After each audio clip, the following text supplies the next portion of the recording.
Welcome to the Artful Stitch, episode 16? 18. 18? Oh, 18. You checked. I checked. Were you trying to trick me? No. But you said we had... Never mind. Episode 18. Here it is. Get ready. We have a lot to show y'all today. Oh, we do. Yeah, and we're going to try to keep moving. And you are... Scooby-Doo. And I am Hampton too. Okay. All right. We're getting Enough ready. with the formalities. Right. If you already like us, click like and subscribe. Okay. We've been on a long trip this week. Yeah, So this weekend. This weekend. And a lot's happened. And let's get right into it with, I finished a shawl. You finished another shawl. This one is the Vertices Unite. Yeah, but I'll talk about that in a minute. But what I wanted to talk about, well, yeah, that's true, was looking for photo ops. We found a couple spots. And one of them was, I think some developer must have. Yeah, in the design district. Right. He has buildings to lease out after COVID. A lot of things went under, of course, so they're ready to get going again. And so to advertise, he's had the artists paint out murals on the building and attract attention. And I know there's probably a commercial motivation for doing it, but it's really creative and it is fun. People were stopping by. This one guy stopped by. One of the vignettes along the huge long wall was an alien abduction, and you have half of a spaceship attached up high up, 20 feet up on a building, and a ray painted down to a platform, steps, and then you're supposed to step on that and look like you're being abducted. Right. Beam me up. And he dressed up in this blow-up outfit, looking like an alien, holding on to him. His real head emerged. So we have a video. Let's super look at funny and cute. Yeah. It is funny. Well, hopefully we're already looking at it. Yes. So anyway, I had to look for places to take pictures of my shawls that I finished. And I still need to post close-up photos. But I'll talk about the shawls later. And one of the spots that we looked for a photo op was Pioneer Plaza, which is about a mile from here at the convention, out in front of the convention center. And there's also a cemetery out in front of the convention center. They built a convention center around one of the original cemeteries of Dallas. So what could go wrong? It has all the bodies of family members from the pioneers of Dallas and the early movers and shakers. And so you see a lot of the names on there, a lot of the names of the streets like Hervey and Ackerd and Harwood, things like that. Mm-hmm. Cadiz? Not so much. Sure. I'm not sure. Probably you know not. Some of them. Yeah, I know some of them. Well, it's interesting that living this close to the convention center. Right. And so then there's also the, yes, it is. And so then there's also, the convention center had a sculptor create this whole scene of a cattle drive, cowboys driving cattle, and they put in a ponds and a waterfall to make it look kind of realistic, even though no cattle drive ever went past there in actual history. And there aren't any waterfalls anywhere near Dallas, but I'm just saying. They did that. There's the spillway at White Rock Lake. Mm-hmm. Yeah. Okay, so... Yeah, that was probably... It's very popular. In the early 20th century. It's very popular, and I don't think kids, especially adults, are not supposed to be getting on and riding the steers and hanging on the horns and doing pull-ups because they look like they could... They're huge bronze sculptures. Yeah. But anyway, so I went and Public sculpture. What are you going to do? I did my shawl bit on one of the steers. And he didn't get on it. I didn't get on it. But you can see what he did. I thought about it, but I did not do it. Right. And so then we saw this family. Yes, this little family. Look at them. All dressed alike. And she must have sewn that. What if he sewed the whole outfit for them? What if he's a creative one? Maybe. I don't know. But I bet it was her. The little boy even has shorts. Okay. Yes. Yeah. So it was really interesting. So I might show more pictures there. And we got really hot, and then the Northwest got super hot. Right. And we cooled down, and we've been having nice, cool, really nice weather. And here it is. Today is July the 11th. It rained today. It's been raining since April, off and on. Not every day now that we finally got into summer, but I mean, I think it's already rained more than it normally does in the summertime. Yeah. Yeah. Usually it's gone by July. You know, we're happy to still be getting it in June, but it's rained all of July. Well, halfway through almost. Yeah. And it is starting to heat up, but it's nowhere near what the Northwest and New York City, some of the other parts of the country that typically enjoy rather mild summers. They're getting our summer and we're getting their summer. It's really bizarre. So, yeah. And one of my... But there's no explanation for it whatsoever. I think it has something to do with windmills and solar panels and new green deals or something like that. Or Teslas, they're really screwing up the environment. That's what I hear. Okay, I'm not encouraging this. I'm not. I think I've lived in Texas too long, y'all. But we were just in Louisiana. We just were today, overnight. We just got back. Spent the night. It was our first trip out of state. Oh, yeah. So we since did COVID. An interview and a fiber artist interview out of state, and then went to a local yarn store. Well, local. They're all local somewhere. But this was a local yarn store in Shreveport, Louisiana, called Yarn on Yuri, because the street it's on is named Youree. And the artist had Mark Burt had recommended Yarn on Youree, and Yarn on Youree recommended our next stop, which is on the way home today Blue Moon Gardens and Fiber Arts in Edom, Texas. Yeah. Their address I noticed was in Ben Wheeler, but it's probably because there's only a post office in Ben Wheeler, and Edom is just a hole in the wall little art town, but actually Edom has a blinking stoplight and Ben Wheeler didn't. Yeah, that sets it apart. Both of them were only a minute big. Okay, so whatever. Yeah, but it was fun. It was really fun. Edom is so quaint. It's so picturesque in a quirky, fun art way because it hosts festivals. And I got a little few seconds. Hopefully, I'll show that. But let's just jump into our field trips because So first, like we said, we went to Shreveport and Bossier City. We stayed in a Hilton in Bossier City. It was really nice. Good air conditioning.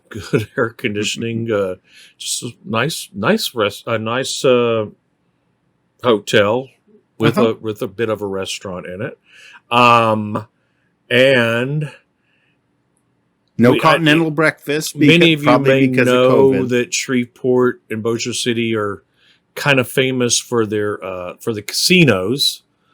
But we did not go to a casino. We did not spend any of our hard-earned money on gambling.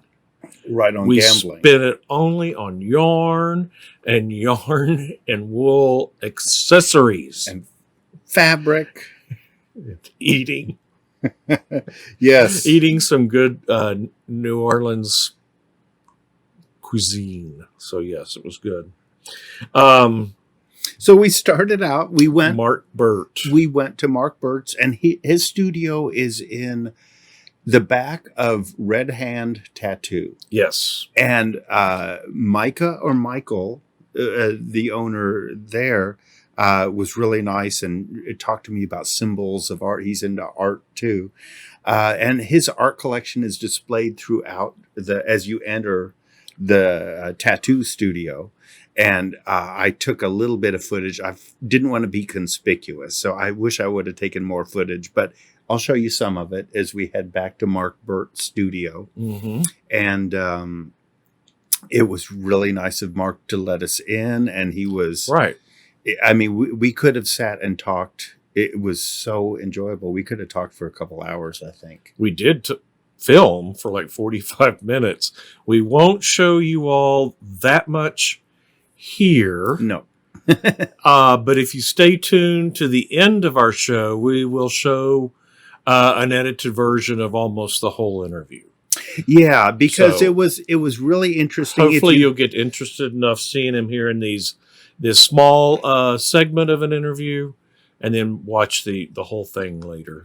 Yeah, if you're interested in kind of the cross section between arts and fiber and how just how someone navigates that, it's nice. But a lot of fiber people will just be more into the fiber, so we're doing a shorter version first. Mark does show his felted art objects, creatures, here at a gallery in Dallas, in our neighborhood, named Row 2 or RO2 Art,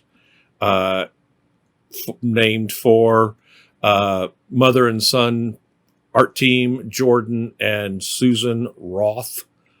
And Susan Roth Roman. Hence the RO for Roth and 2 for Jordan and Susan. Right.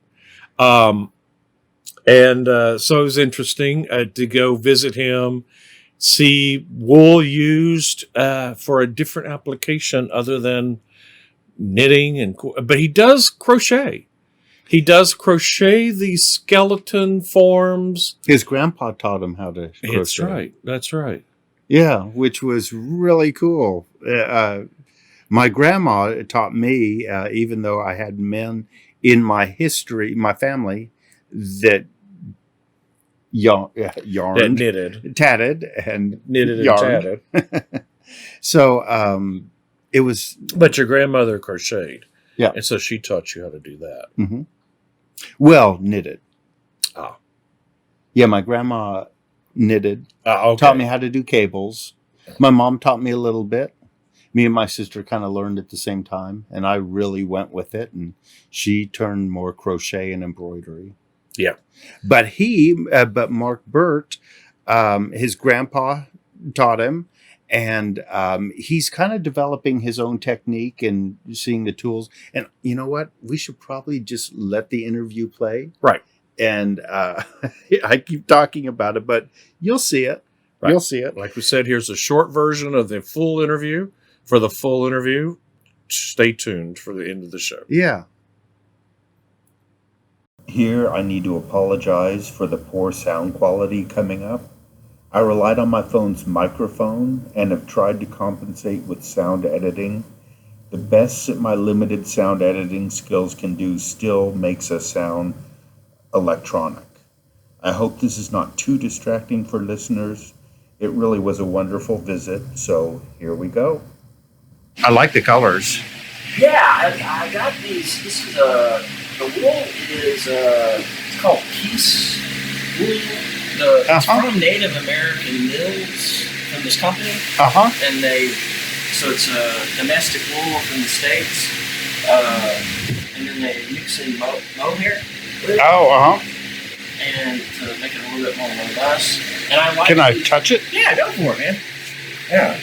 I don't like to over-plan too much because this is so tedious. Yeah. I was like planning.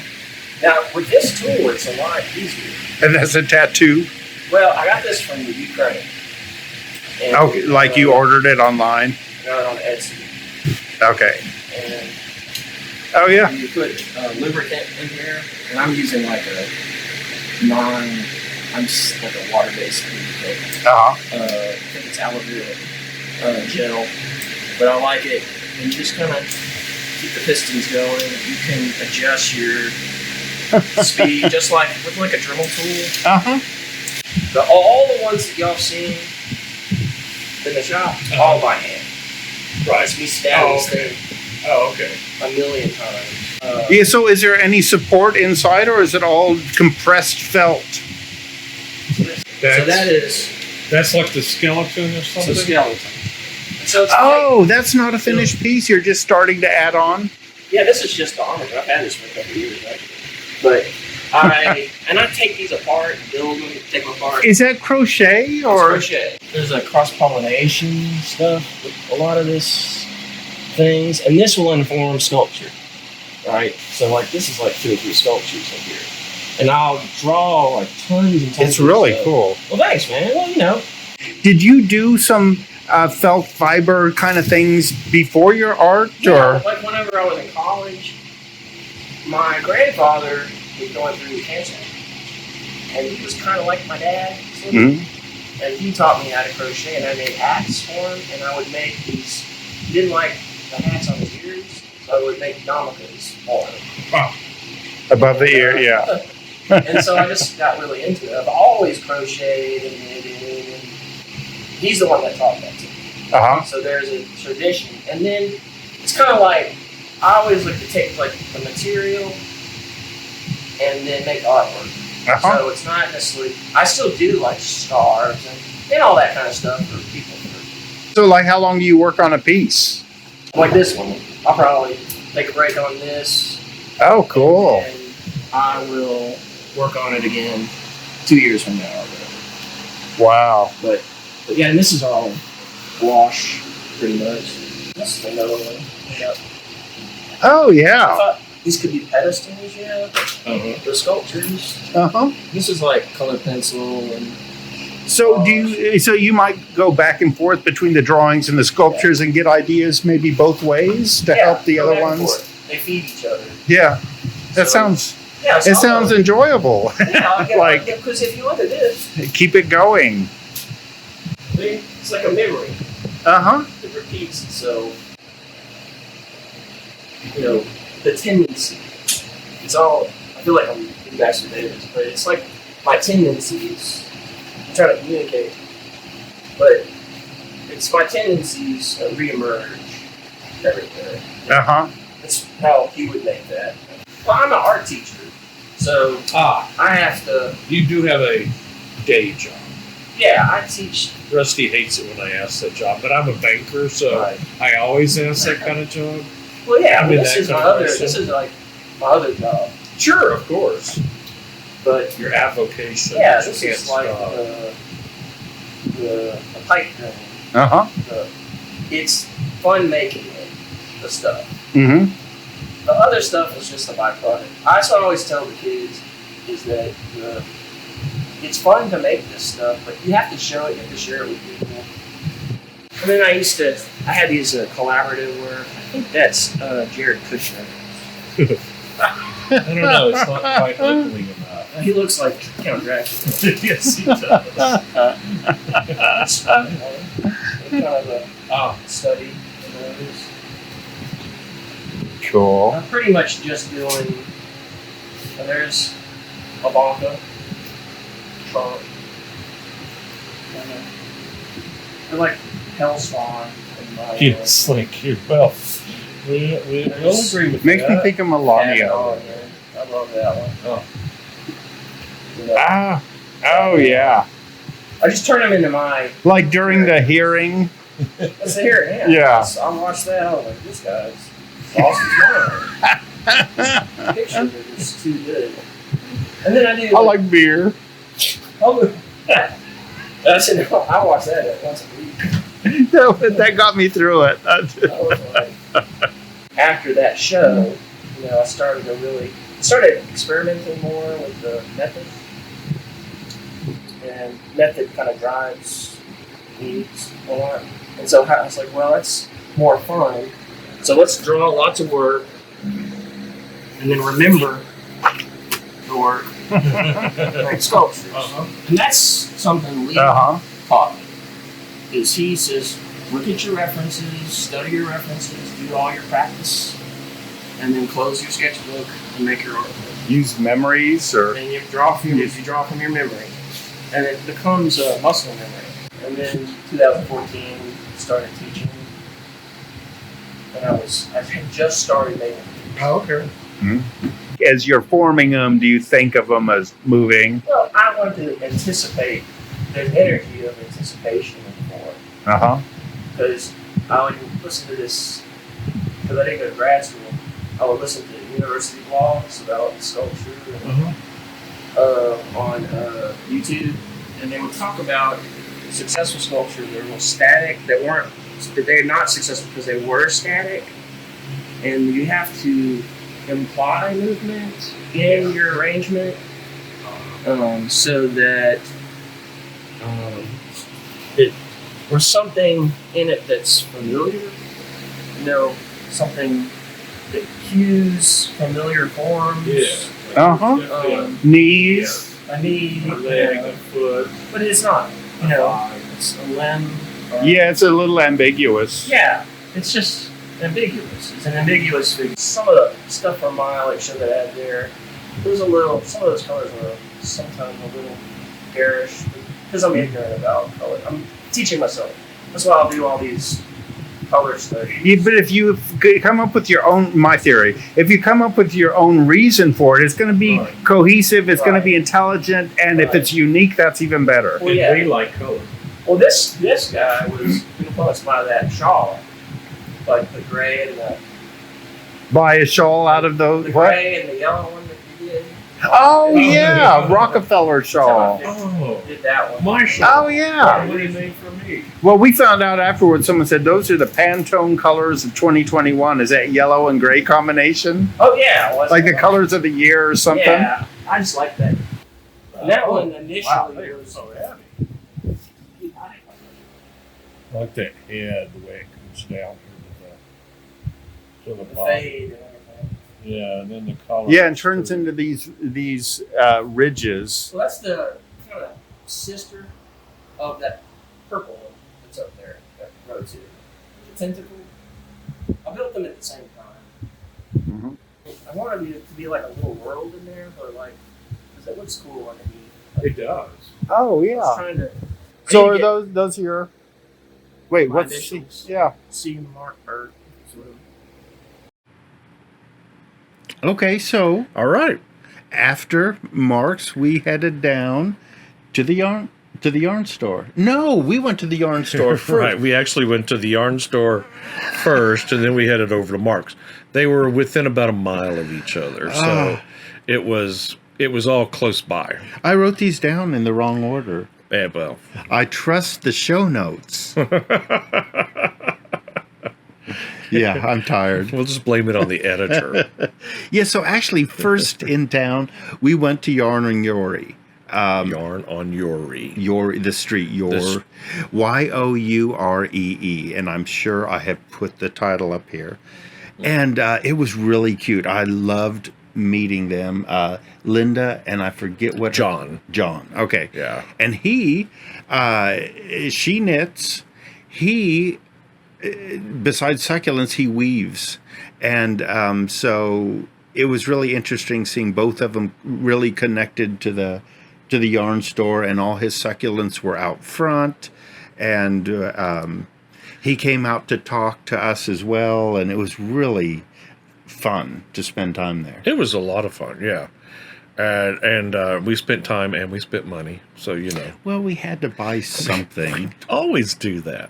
And I'm always going for the indie dyers because I want to see, I love thinking that, sure, some of them are probably big business, but I think a big percentage of them are people working at home trying to get a business going. Right. Except this one, what we got, we'll show in a minute, she keeps outgrowing her ability. She's like having to hire people and always sold out, and yeah, that's great. So it's they're kind of retired exciting. teachers, and they started this yarn shop, and written on the front window it said celebrating 5 years. So they've now been there for 5 years. They survived COVID. Congratulations, another business that survived. It's interesting talking to them because here they are in northern Louisiana, right just due east of us, so really on the same line, and they also suffered the deep winter freeze just like we did, and they said they had no electricity and no water the whole time. So yeah, it was just other people had it worse than we did, but it was still such a pain.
Okay, so we're back. We are back From Yarn on Youree.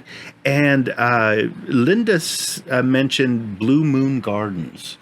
And Yes. so we headed over to Edom. It was on the way home, basically. I mean, Basically. we get off of High 20 and head a little south on first a toll road into Tyler, but then before we get to Tyler, you turn on a country highway or Really farm to green market and road, lush and pretty. Yeah. It's been raining. It was raining on us all the way from Louisiana to almost to Dallas, but we just got home late.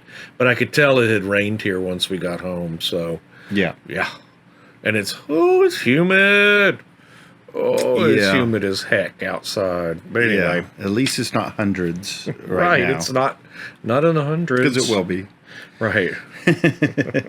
But Blue Moon Gardens was beautiful. Yeah. Those they had these columns. The plants were wonderful. Plants were wonderful. The display was so tasteful and just led you around through paths. And they had huge columns that were so ornate and architectural, and then areas that were like brick wall crumbling.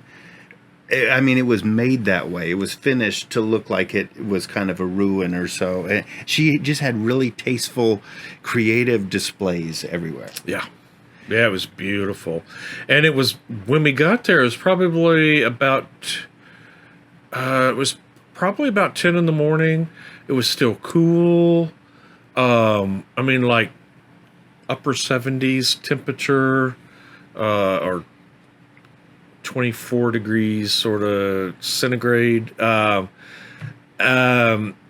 Still a little, not rainy, but drippy. Everything was drippy from having just rained. Birds chirping everywhere. Birds chirping. It was like Cinderella or Snow White came peeking out of the forest along the edges. Yeah. Bambi was there, and Thumper, and yeah, it was really pretty. We refrained from buying any plants. I wanted some more succulents, but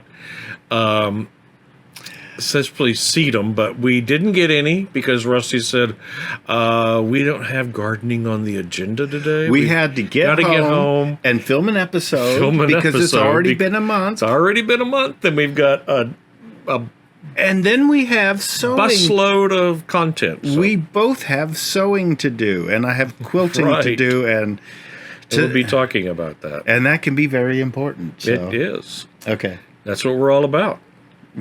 We've made these deadlines for ourselves, and now we have to keep them. And I'm behind on my quilting deadline, but it's gonna work. It doesn't really matter. They keep telling me it doesn't matter. And then, It's gonna work. to keep the journey moving, then we went through the gardens Yes. and into the Azzurro Luna Fiber Art Studio, which is Azzurro Luna. I think it's Italian for That's Blue what Moon. she said, Blue Moon. Okay, Italian. The owner of the whole place was Sharon Lee Smith, and we talked to her, so we have a little interview with her too. But she owns the Blue Moon Gardens, and then her passion also is Latchuk? well, she said it's hooking. She doesn't use a needle. It's all done by hand, or doesn't use a hook. It's done by hand. She said it's an old-fashioned way. I thought she said she did use a hook. Generally, she said she didn't. We caught part of it. say what it A says in few here. minutes after we had started talking, she seemed very able to talk. Yeah, she says she talks all the time. And not everyone feels like being interviewed, especially on the spot. But she said, "Oh, I'm fine talking." Right. And so it was really. Hopefully, she's watching. She says she watches knitting podcasts. Right, and, so we gave her hours, and so... And her studio there, there's classes, and they sell materials and finished pieces, but it's in the middle of the gardens, in the middle of beautiful meandering gardens, and then her studio is just colorful and full of rich fabrics, and it's wonderful. I could really see that it's an ideal studio. It was an ideal life, it seems like. Especially today, this morning, it was Yes. so pretty. Yeah, she didn't have the AC running in her shop. It was just so nice. I wasn't sweating like a dog. It was great. Well, so what's the name of your place? Okay, so my little business is called Azzurro Luna Studio, Okay. which is blue moon in Italian. Oh, okay.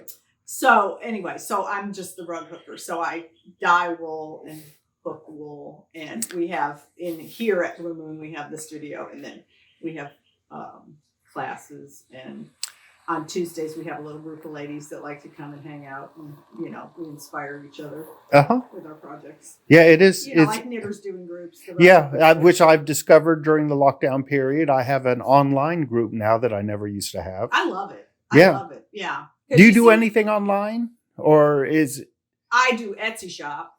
Okay, Etsy. Yeah. Are you on Instagram or Facebook? I am on Instagram, and I am terrible about never posting on Instagram. I'm going to try to get better at it. I know, it's just, well, I own Blue Moon, so the plant thing is the major event, in my life. So this is more the sideline. So I drifted up a little bit as well. There's only enough, so many hours in a day. Yeah. Yeah. Oh, I know. Yeah. I would like to be crafting, doing something, and be productive in the car, right up until we're eating, right after we're eating, everything. See, I'm like that. It's hard for me to put it down long enough to work on administration and, that end of the world. Yeah, it's funny. Yeah. So, well, I love your shop here. I mean, it's just so beautiful. But is this also your studio? It's not just a shop. This is your main work area? And home. I have another work area at home, too. Okay. Because, like you say, you have to be productive all the time. So. Yeah, I know. And you're Sharon Lee Smith? Yes. Okay. Yes.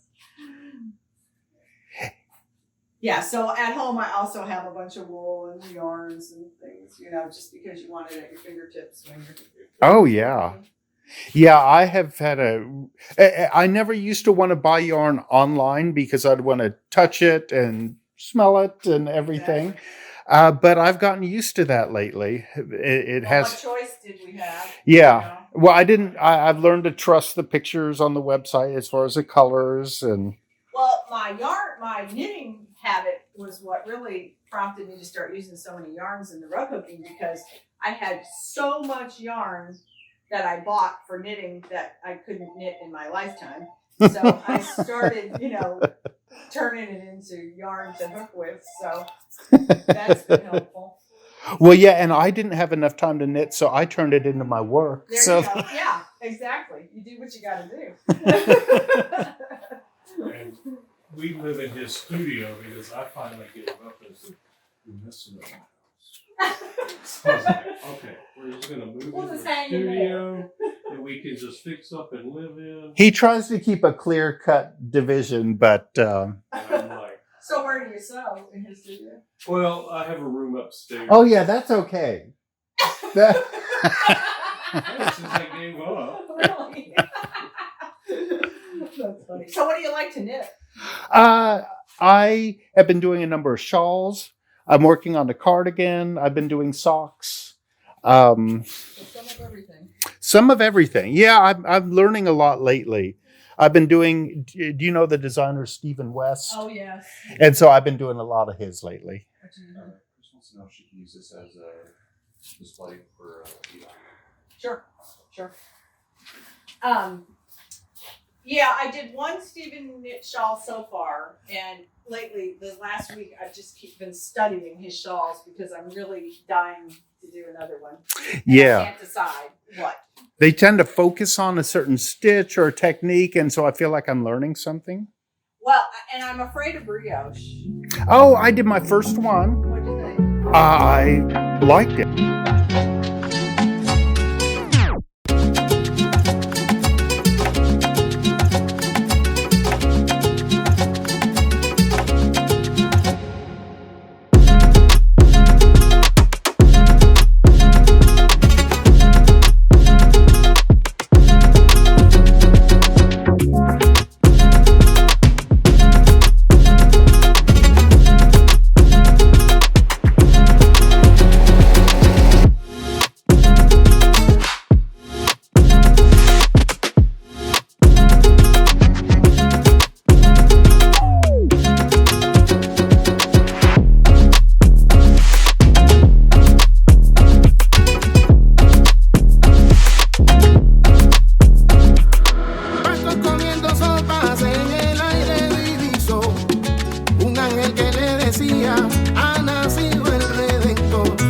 oriente salen de reyes para adorar al Dios niño y una estrella le guiaba para seguir su camino.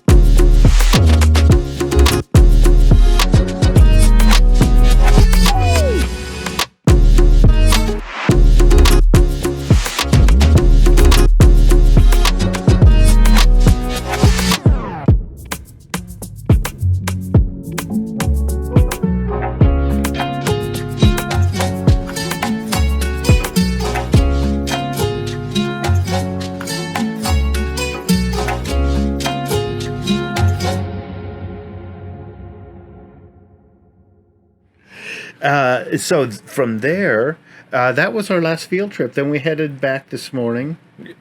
Well, yep. Then we headed that back. was this morning. It was on the way home from Dallas. It just was a bit of a side trip off the freeway. We made our way back to the freeway and with a stop at Mickey D's, of course. What can you say? We needed something to drink, and it was lunchtime. It was noon by the time we got to Canton, which the little country highway took us to a town along the freeway, and we were able to get back on Interstate 20 and come on into Dallas at a decent rate of speed. I mean, sometimes the traffic, it got heavier as we went along, and sometimes I had to slow down to 80. Sometimes I had to slow all the way down to 70. It just was like, get these big trucks off the freeway. But, you know, they say they pay all the taxes. Whatever. We're not here to talk about that. I just had to slow down. It's a little nerve-wracking riding. Keep knitting and don't even look. Well, when you're knitting and you're so focused on it, and then you happen to look up at traffic right when you might have been paying attention, but you're moving over to someone that's changing lanes, and you're aware of it, but all of a sudden it looks like we're ready to crash, and I freak out. But just use that invisible brake over there on your side, and just it doesn't work. I keep trying. It does not work. So we're back, and before we get working, we thought, let's get our episode recorded. Yeah. Because it takes me a little while to edit. It takes me a few days, depending if I'm trying to learn something new or remember something old. Right. Which I'll try to get rid of some fan noise. Mark's studio had a fan going, and it needed it. Used to that from my studio. Right. But we'll see if I can. I'll see if I can get rid of some of that. Right. So. Finished objects? Time to move on to finished objects. And I finally finished a pair of socks. They kind of gone by the wayside. You get those started and then I finished two pair lately. Yeah, you finished them, but you've also finished a couple of shawls in between. Oh, I know. In between getting them started. Yeah. So these are the Pairfect. And I think the color is Partnerlook. I showed these before, but now they're done. And I haven't blocked and worn them yet. Oh, I've got these folded differently. I like these colors. I like that kind of light, creamy, beige or taupey brown and blues. This really looks a lot more intense, but it's kind of a softer green. But it's really, the colors are pretty accurate. Have you already blocked it? I have not blocked. Oh, okay. I was kind of waiting until I got the next pair finished because I wanted to take measurements off of this one because this one seemed really good. And I wanted to use that again. So that's a pair done. I just need to block them and hand them over. Yay. And handing them over is... handing them over to the new owner? To the new owner. Which is... whoever he may be. Yeah, so that's accomplished. Check. And then, okay, so talking about shawls, we are both doing things with Fiber Hustle. Yes, and curly seams, and Stuart at the wool patch, right. And But also you're doing, so you participated with the Vertices Unite Shawl, with the Hustlers Unite Knit Along KL. And I use this. What is it? Papa Knits.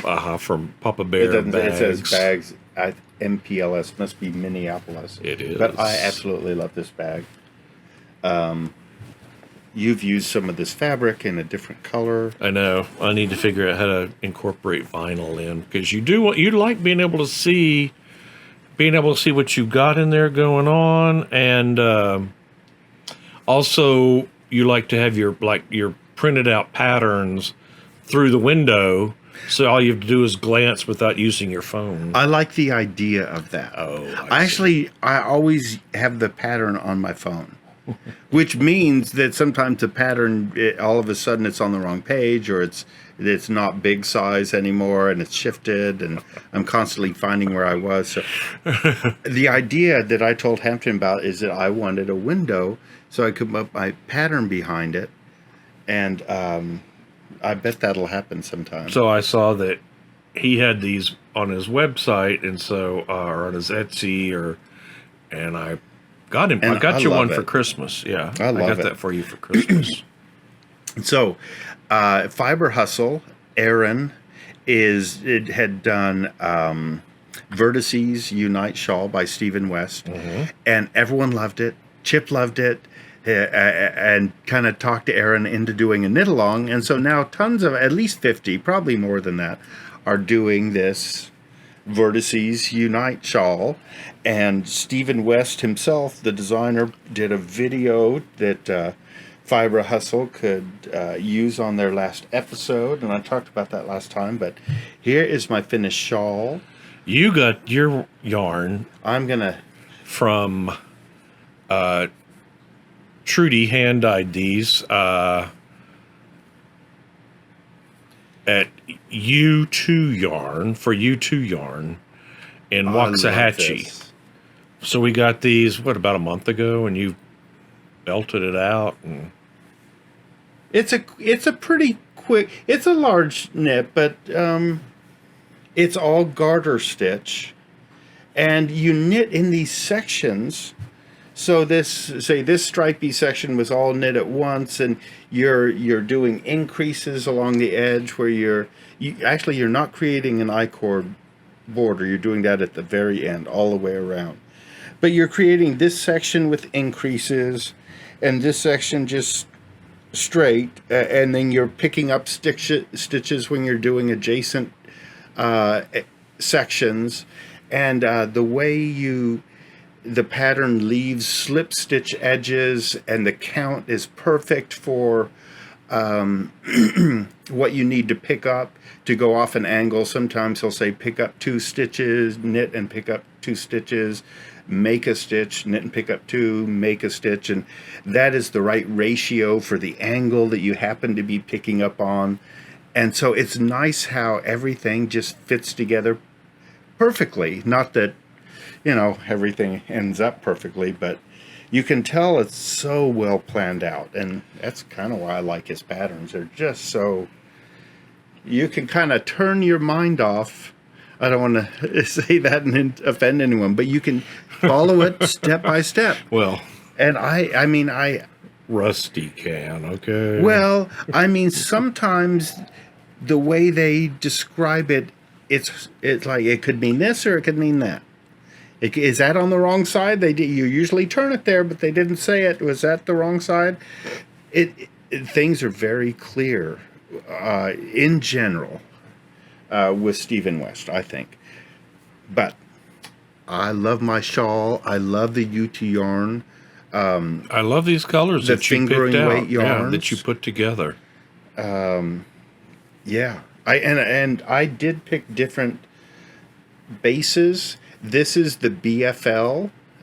If Trudy's watching, this green is the BFL, and I could tell that it knits slightly differently. It's like got more tooth or something, and it might be different once I block it. but it's kind of nice having a sampler of her different fingering weight yarns because I really kind of got to know them as I was moving from section to section.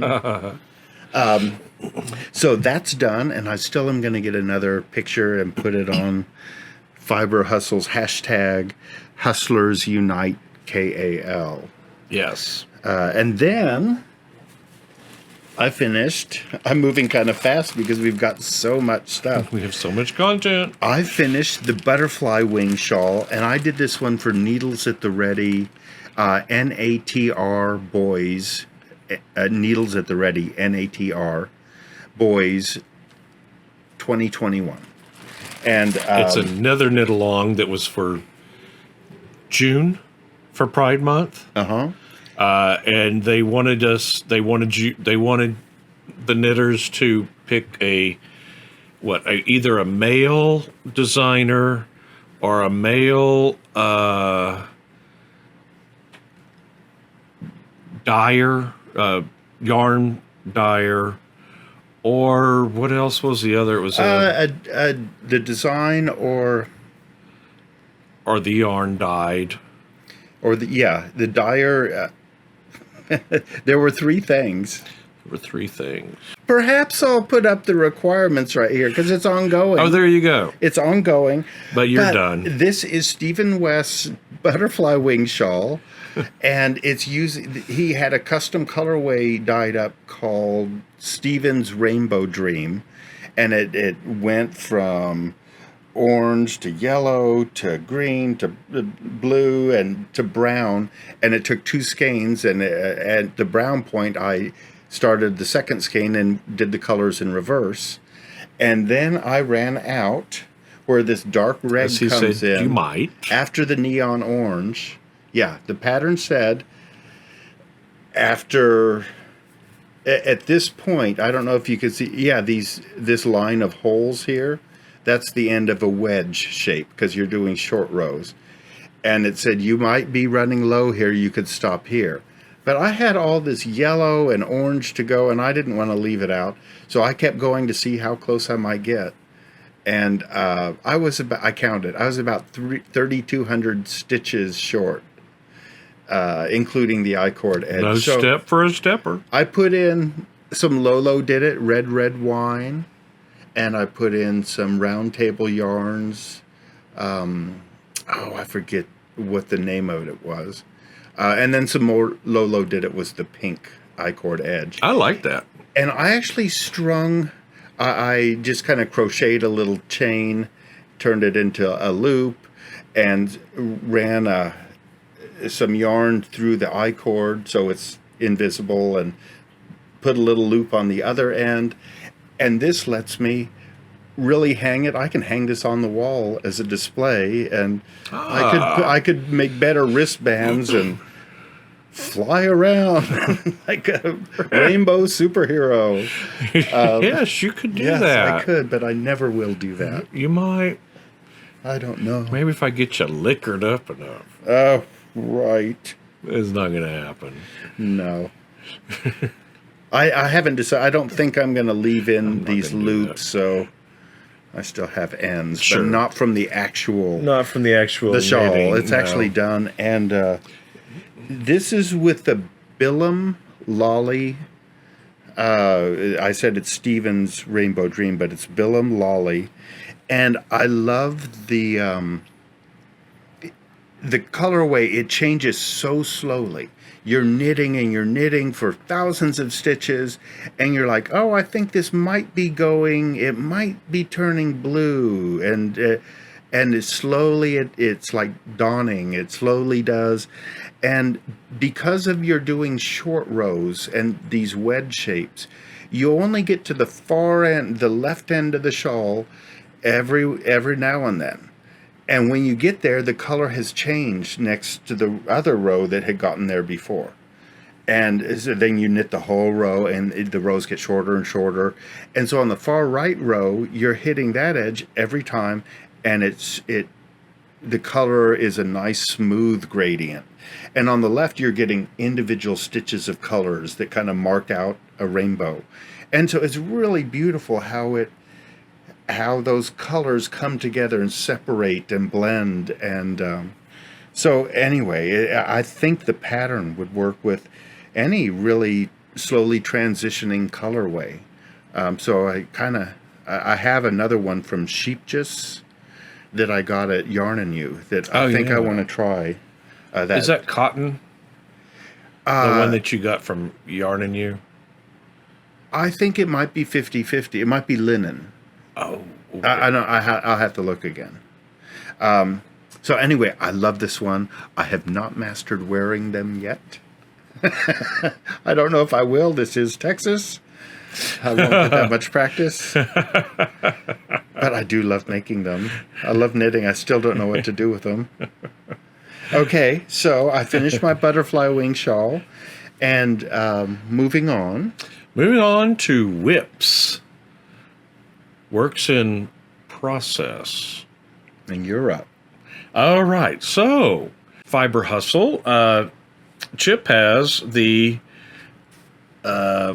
led the way with a rainbow quilt along, and Emma and Tracy from Curly Seams and Stuart from the Wool Patch have all teamed up to lead a group of people doing this rainbow quilt. And so we had a choice that we could contact Laundry Baskets online and buy either the kit with all the fabric you could cut yourself. Since I you would could cut the fabric myself, for yourself. Right, you could cut the fabric for yourself. I knew I would cut myself. So the other option was you could get a pre-cut kit, which is what I did. And the other final option was use enough fabric out of your own stash. And I know I didn't have enough for every color of the rainbow that was needed, because what is it that's needed? Something like 23 different colors. So I went ahead and got the kit. Well, I'm half blind. I mean, it's just what's happening. He really is. He's got floaters and he barely sees sometimes. I have a lot of actual problems. And so I ordered my Alaska quilt pre-cut pieces. And when it came, I was like, oh, this is all blue and cream. And I was like, oh, it's the Alaska quilt. And what we were supposed to get was the Alaska rainbow quilt. So I went right back online and ordered it again. So now I had two. So I started with the Alaska one just to, why not start learning how to piece these things together and learn how to get those tips to come together. So I did about 4 of those squares, 3 or 4, and Rusty started helping me. Because it's kind of similar to the way I put my artwork together. Not exactly, but right. I've got enough experience with that I had a good idea how to put it together with fabric. So I started, and Rusty did a couple himself and was like, okay, this is how you do this. And we looked at it. It was really helpful having like some hands-on one-on-one, We watched all the YouTube videos. We've watched all of them with, what's her name? From Laundry Basket, Adita. And very informative. So be sure you watch those if you want to get one of their quilts, because they're very informative YouTube videos. And I think it's very cute and adorable the way she in our American English, we would say go ahead, but she says go ahead. Yeah, go ahead. So now we're saying it's ahead. Fun to say go ahead. And Chip actually called me up on Instagram right after I'd gotten started, and we did a video chat because he could see with what I'd posted where an area I was going wrong, and he gave me some tips right off. And then about a week later, Tracy included me with a little group of people, and we chatted about our progress. So it's been really fun doing it with this group. We have an Instagram group message going on that 30 of us fit on at a time. Yeah, so some people have to come and go to Some give other people people. were on at the beginning and then dropped off, and now other people got joined, and some people are still dropping off. We're moving along. We're actually today is week 5. I am still in the middle of week 3, which that's okay. Everybody keeps saying that's okay. Well, meanwhile, I'm watching on Instagram, and several of the people in the group are binding their finished quilts. And there's others that are just where you are, and I'm working on one too. Well, so that's where just I am it. too. So we'll look. We're showing you a few of the pieces I've gotten of the first couple of weeks of blocks that I've gotten done. I've already posted these on Instagram. Yeah, so I'll share the pictures here. And so these are what I've gotten done so far. So you moved on to right. You were thinking of that original one as your practice one, Right. And then I started helping, and I took over that practice one. Yeah, you picked up the Alaska one and went with it. Yeah. So now you're about as far as along with it. And I haven't posted any of my pictures online, but here's one of my number 4 blocks. Yeah. It's really good. And the center's not perfect for me. You know, I still am always going to try to make it perfect. He's a perfectionist, but that and these tips here in these little corners right here, these tips were real important, and Rusty figured out how to make sure they got done correctly, and so he showed me, and so mine are working out, and I'm really happy about. I have a real good sense of accomplishment with that, because this is I thought my first quilt was going to be squares, and even some of my high school friends have seen me post it, and they're like, Hampton, I thought you were supposed to start with a square blocks as a first quilt. I said, well, here we go. This is what I'm doing as a first quilt. Thanks, Chip. Yeah. You got both of us doing it. Because actually what I quilted in the 80s was I took whole panels. I sewed like 2 whole panels together and then bound them, and then put in the batting and sewed it back on. And then what I did was I hand stitched yarn, little like buttons all the way through it. So it wasn't actually what you think of as, it wasn't machine quilted, or it wasn't like old timey quilting bee quilting with all the lines all the way through it. It was just rows of knots quilting it, which was fun. It was easy, but I enjoyed it, and I had some interesting colors going on, and I liked it. But this is what I've always wanted to do, and I'm finally getting to do it. So I really think Chip, for the initial, he reached out to me initially and just said, hey, why don't you join us doing this? He said, I know you haven't started quilting yet and you want to, so this is a great chance to do it. And he's really been enjoying, or he spends a lot of time connecting with people and making sure that they and so did Tracy and Emma, and so did Stuart. They've all been very helpful and very communicative on the Instagram chat. And when we post, I know when I post and when I've seen other people's posts, they'll give you comments on your Instagram posts too, and tell you, good job, and that just feels so great. Mm-hmm.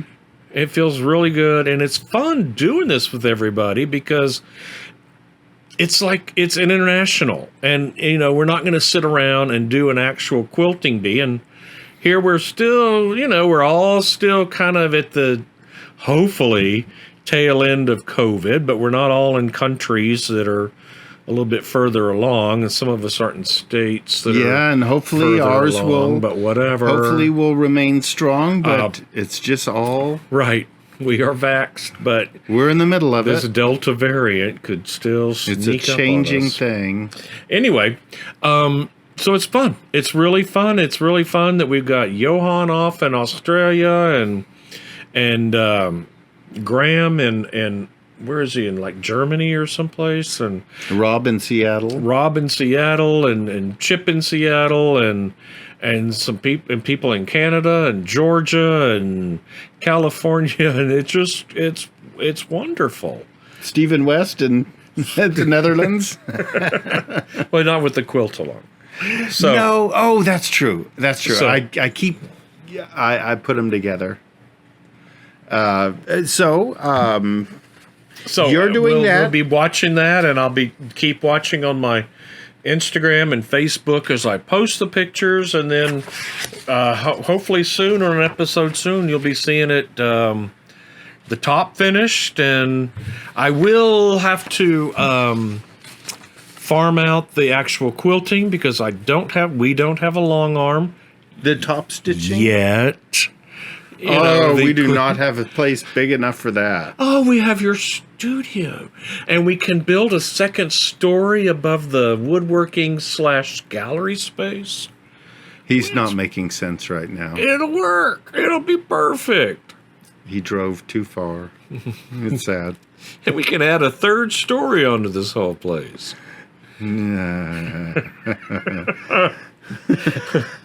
Then after Then, after the Alaska quilt, which I'm doing, mine's not the Alaska Rainbow, mine's the Alaska. however, you Well, are getting that's ready. That's in- where you're going on. That's in Yarn Y'all.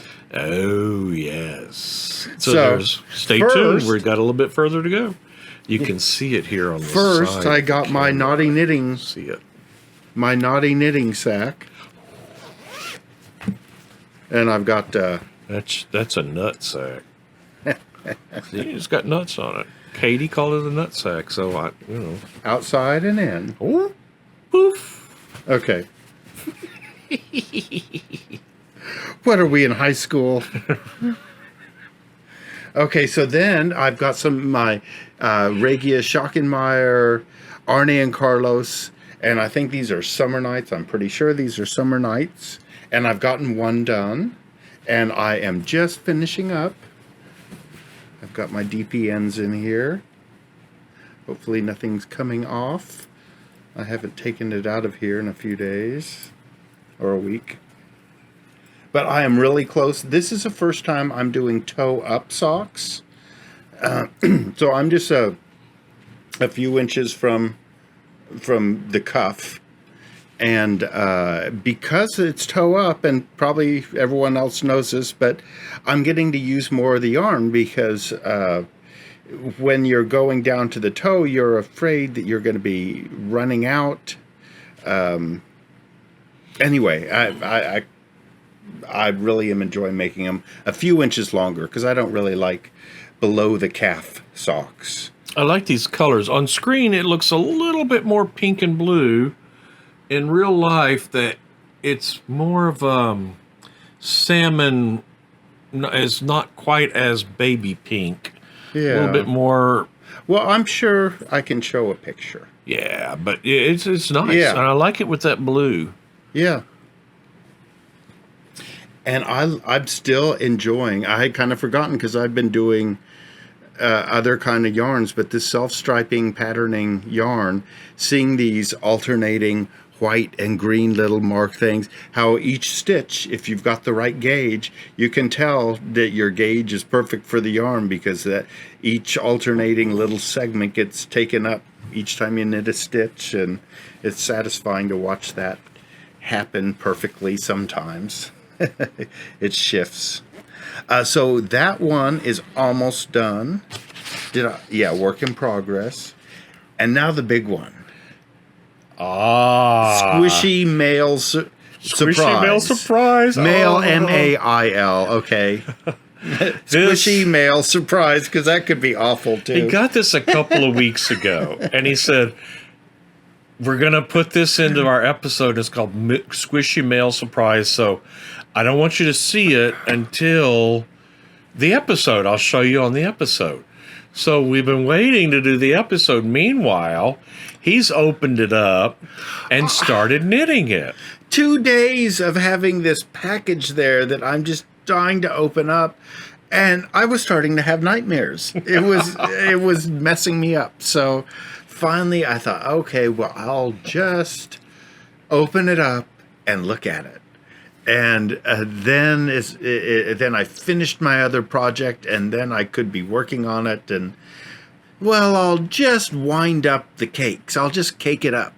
And so I took some videos. As so we'll if you start couldn't showing finish it. those socks first, but anyway. So okay, so I have been carrying it around, knitting on it in the car. Right next to me. Yeah. Luckily, in the car with me driving, he's on my right side, of course.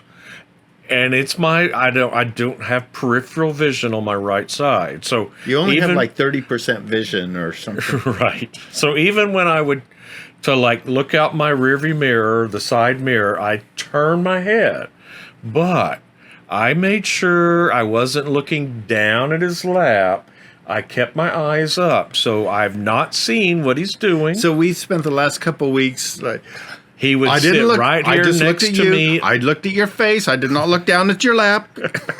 He'd sit right here next to me on the sofa watching TV. Now, when he sits on the sofa, he sits on my left side. So I have to be extremely careful not to let my peripheral vision drift over there. And It's very impractical to be working. I know, because I like to on look at the something. kitchen because the cats I like to go look at the cats from the sofa. When you're driving, you like to use a rear view mirror. I like to use the rearview mirror.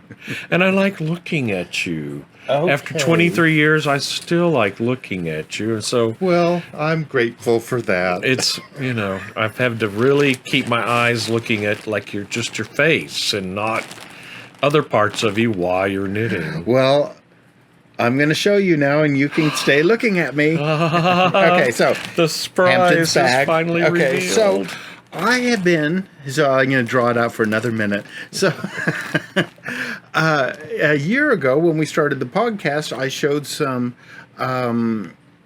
What's the brand? Kid mohair classic yarn. I forget the brand, and it was an Arne and No, it was a. I am blanking out on this. This is a big name brand pattern, and I've knit it before, and I'll put it up here. And I've got the yarn. It was on sale, and I was going to knit it, but I'd already done it once, and it was too small. Not like a Vogue pattern or No, not a Simplicity pattern. Who does Arne? Dalesman. It's Dalesman is kind of the grouping of patterns, and it's men's sweaters. Who does Arne and Carlos design for? Is that who it is? I am just blanking out Okay. on one of the biggest names in knitting. I don't know. Do you have a book of it? Yeah, I have the book, That's what I and thought. I've talked about it. That's what I thought. Here, okay, this is We going to can- drive me nuts. And we can whatever. We can edit this, or you can look it up while I just kind of keep talking and filling the space. But I know it's you have one of those catalog books with the male models, and they're all sitting in Rowan. thank you, Okay, in fields and in forests and on logs, and they're wearing and they these look perfect fabulous, in their sweater. And fabulous it looks like sweaters. it's in the 40s Right. or 30s, so of They're course young it and feels thin, great. and their hair they all have hair, and it's all combed just beautifully, or it's like all wavy, like an Irish poet. Okay, no resentment here. Have you knit me a wig yet? Because that's what I'm waiting on. You do not need one. Okay, so a Rowan pattern, and I knit it once, and I loved it, but it was with a different yarn, and I'd substituted, and it kind of fit me when I was svelter, but it never fit either of us, really. Right. By the time you had finished it, I'd gained another pound or two. Yeah. And now And this is pre-COVID. Yeah. So now after COVID, when I've put on chunked on way too much. So I have been kind of intimidated to do a sweater, and you want a cardigan. I want to knit a cardigan, but so finally I saw this Stephen West one called Bubbles Cardigan, and it has a lot of ease on it. 8 inches of ease, and so I have started the Bubbles Cardigan, and I'm going to make sure. Oh, I haven't finished a row, so I can't open it up. Oh, I get to see the colors. Oh, am I at the beginning or end of a row? Oh, I'm at the beginning of a row. Yeah, so here, I'll let you all see at the same time. Ah. Oh, that's nice. Grays and blues and Yeah. teals. Some green. Yeah, there's a couple Like greens. Mossy greens. And Yeah, there are 8 colors here. There's 9 colors. I haven't started with bubbles. Oh, I like that. Yeah. You knit 6 rows, knit and purl, stockinette stitch. And then when you change color in that first row, every 4th stitch you knit into the 4th stitch below your next stitch. And you pull apart that column above the stitch you just knit. So it creates this bubble pattern. And there's an I-cord right here, too. Yeah, so you start, the pattern starts with this I-cord, and it goes across the shoulder. So there's this long... I was wondering. For me, it was 160 stitches, but depending on the size. And it's a drop shoulder, so it'll start over here and go across and down to the other side. And then I knit the front right. You pick up stitches along the one side of the I-cord, and of course the stitch count is just perfect. And you can see each row of the I-cord and where to pick up. And I'm down now to just the armhole on the front right and the front left. And so it's kind of shaped here.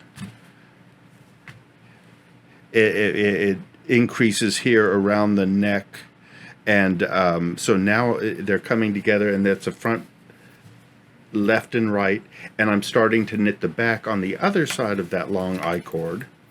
And so once that gets as long as the front, I'll add some stitches for under the arm, and I'll knit the body in one.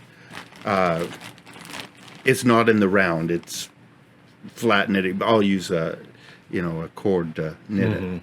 But I love the pattern. I love how soft it is, and I kind of think we saw a shawl using this kind of bubble stitch that had little jewels on the tips, and it was called a dragon something.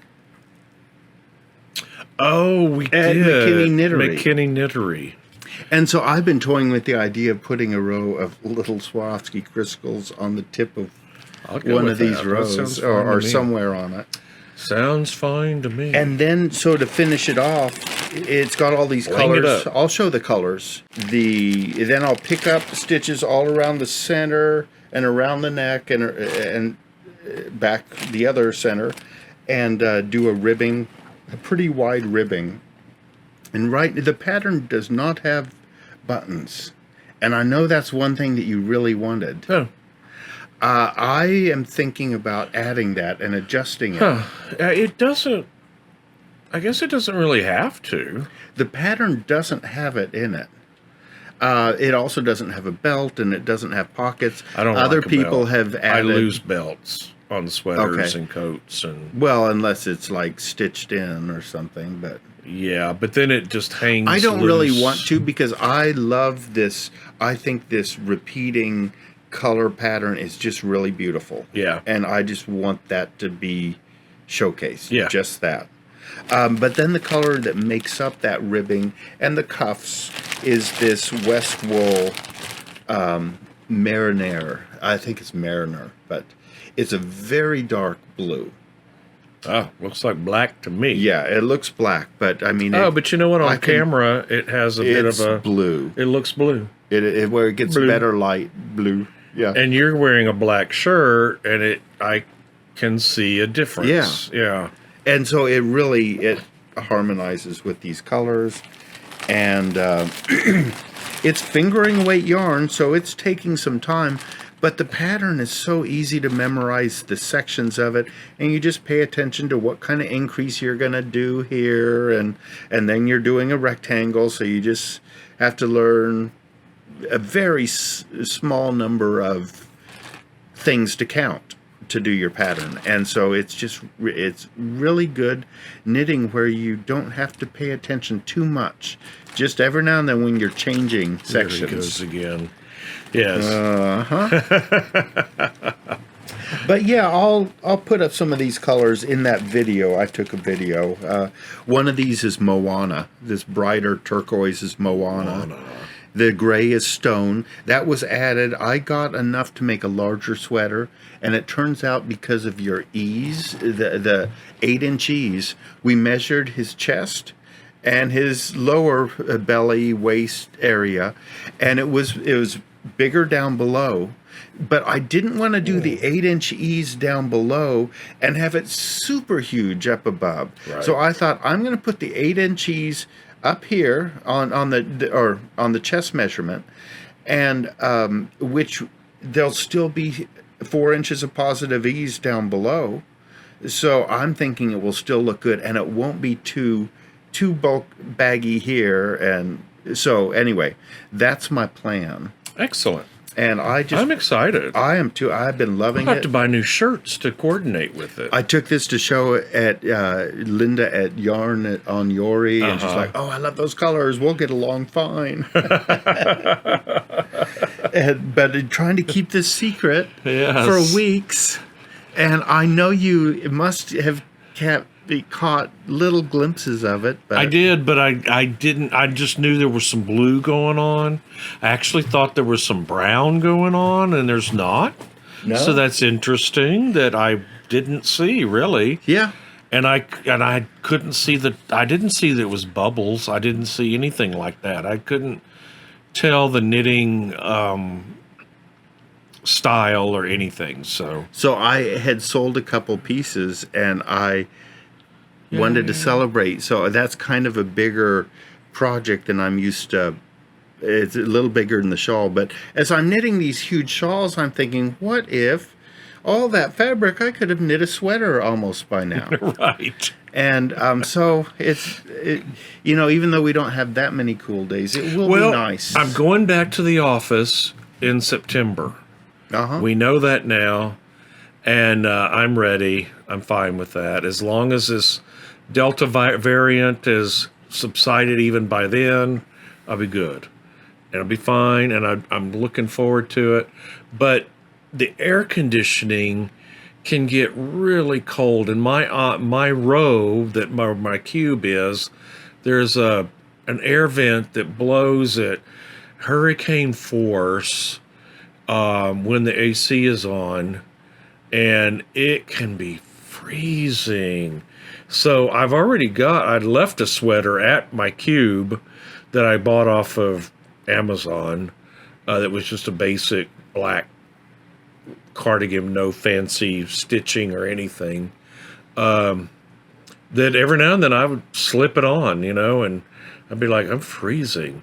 And those fingerless gloves you made me for Christmas the past couple of years, I would have those. I'd keep those at the office too, so I could still type. But I could keep my hands cold. Here it is. It'd be like August last year, 2 years ago, and I'm wearing a sweater inside the office. But I'm not alone, so. This cardigan has, at least in the pattern, it looks like long cuffs. I don't know if they're supposed to be folded in half, but they're like Morticia or past her fingertips. Type of, so I mean, it might be good.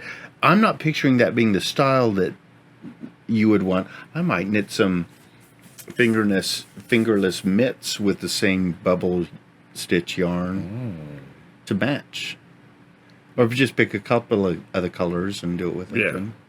So anyway, Yeah. we have Yarn Y'all. Yarn, y'all. It's not all yarn, y'all. No, but it's a you lot know of what we mean. purchases. If you've been here, you know what we mean. You know. We bought stuff. We bought stuff. Fibery stuff. Fiber-related things. So, let's get to it, because we've been at this already for an hour or so. I know. And all the fill-ins is going to be longer than that at this point, but that's okay. Hampton actually naively said right before we started, let's do this in half an hour. Yeah, because all we need is a little bit of us talking, and you'll glue it all together with all the extra video content. Yes, he thinks I use magic to put the video together. Okay, so yarn on Youree. Yes. Okay, so we'd already talked about I love the store. Yes. Love the couple. And I got some. I had seen this at a couple stores, similar things. So I finally had enough. And it's by Blue Sky Fibers, 21 color slouch hat. So you have these little minis. And making this slouch hat. And I think it is going to be super fun to just have so many color changes. It's like changing chapters in a book. You're always looking forward to just 2 more rounds, and I'm going to change to that lighter blue, and I can't wait to see how that looks next to the red, or something like that. So that is going to be fun. And it was a price of 1 skein. So it is really equivalent. That's not bad. Yeah. Then there was an indie dyer. A lot of times I'll ask, do you have any indie local dyers? Mm-hmm. Okay, so. And I love it too, but it's kind of warm right now. This is called Hue-it Hand-Dyed Fibers by Melissa Hue-it. And of course, the name is Hue, like the color hue, -it. Sounds like her name, but anyway, Hue-it Hand-Dyed Fibers. It's not focusing. Oh, it didn't. Oh, okay. Well, it's too bright, and I'll show a picture another way. Show it another way. Oh, it's really Quit not focusing. No. Okay, so they had Melissa, I guess, had dyed a colorway for them called Celebrating Yarn on Youree. Because they did just celebrate their 5th anniversary recently. And I love the mixture. I love yellow and blue together. Now, if this isn't going to come... You know, my camera will do better at this. Right. So, this blue, yellow, and white mixture with this blue and the yellow that are really part of that blend, I just love it. And I'm not going to show too much because the colors aren't showing up well. Right. Then this one is a sport weight, and I usually don't That get looks sport pretty good weight. from here, till you add. Let me see. Yeah. Yeah, it's a little bit more intense neon. It's fall colors. Uh-huh. It's really rich, though. It's called Buster, and we had a cat named Buster, so then that became hard to resist. He was black and white. He was a tuxedo, though, but... Yeah. Anyway, I don't do much sport weight. I guess I could try a sport weight sock sometime. Anyway, I love trying out the new dyers. And it's 75 superwash merino, 25% nylon. And that's what I got. What did you end up? Well, and I got from Yarn and Yuri, I got this also Hue-it hand-dyed. And this one's called Feel the Burn. Again, it's sort of fall colors, but more yellow and dark. There's pink in there, too. Yeah, there's sort of pink. Salmon. It is 75% superwash merino, 25% nylon, and it's fingering weight. So it's your normal. I figured I like the colors, and it's something he likes to knit with. So Make me something, mister. Yeah, I liked a lot of her combination colors because I don't know, kind of good fall colors. Then you got some unusual ones that he thinks I'm going to figure out how to do something with them. I mean, You'll get creative. You'll do something. Silver and gold, silver and gold. So here's some silver that's called New Smoke. Oh, New Smoking. New smoking. New Smoking. Made in Italy. I'm taking this. It's into my collection. So there's that. And it's all acrylic and polyester. Right. So it's going to feel great. Great. It'll be really nice if you make me like a summer t-shirt with that. But then this other one is a lace weight. Some that underwear. One is... Yeah. This one's a lace weight, so you'd have to mix it in, but it's got little sequins in it too. It's gold, and you know, y'all know I like sparkly things, so what could I do? What could I do? It's also some kind of synthetic fibers that, you know, don't get it near any flames, I'm sure. Here, set it here. I bet I can get a little, do a little bit. Oh, I'm going to cast shadows. You can do it another time. Yeah, but they can see me doing it. Look at this is how the process works. Yes, but I thought you normally used it on top of the piano cover. Yeah, but this is immediate. This is... Y'all are seeing it in action. It's amazing. It is amazing. Behind the scenes. In front of camera. Okay. All right, so... Then I bought some Jewel Design, Jul, and I know I've seen these at our local yarn shops. This one's a leather, this one's a tooled metal, and this one is leather and metal. And they're for using with scarves to help. They're like a clasp, but they screw together and you put it through a stitch, screw it back together, and... So you don't mess up any stitches, you just go between stitches. And Right. And then you have, right there, see, unscrewed,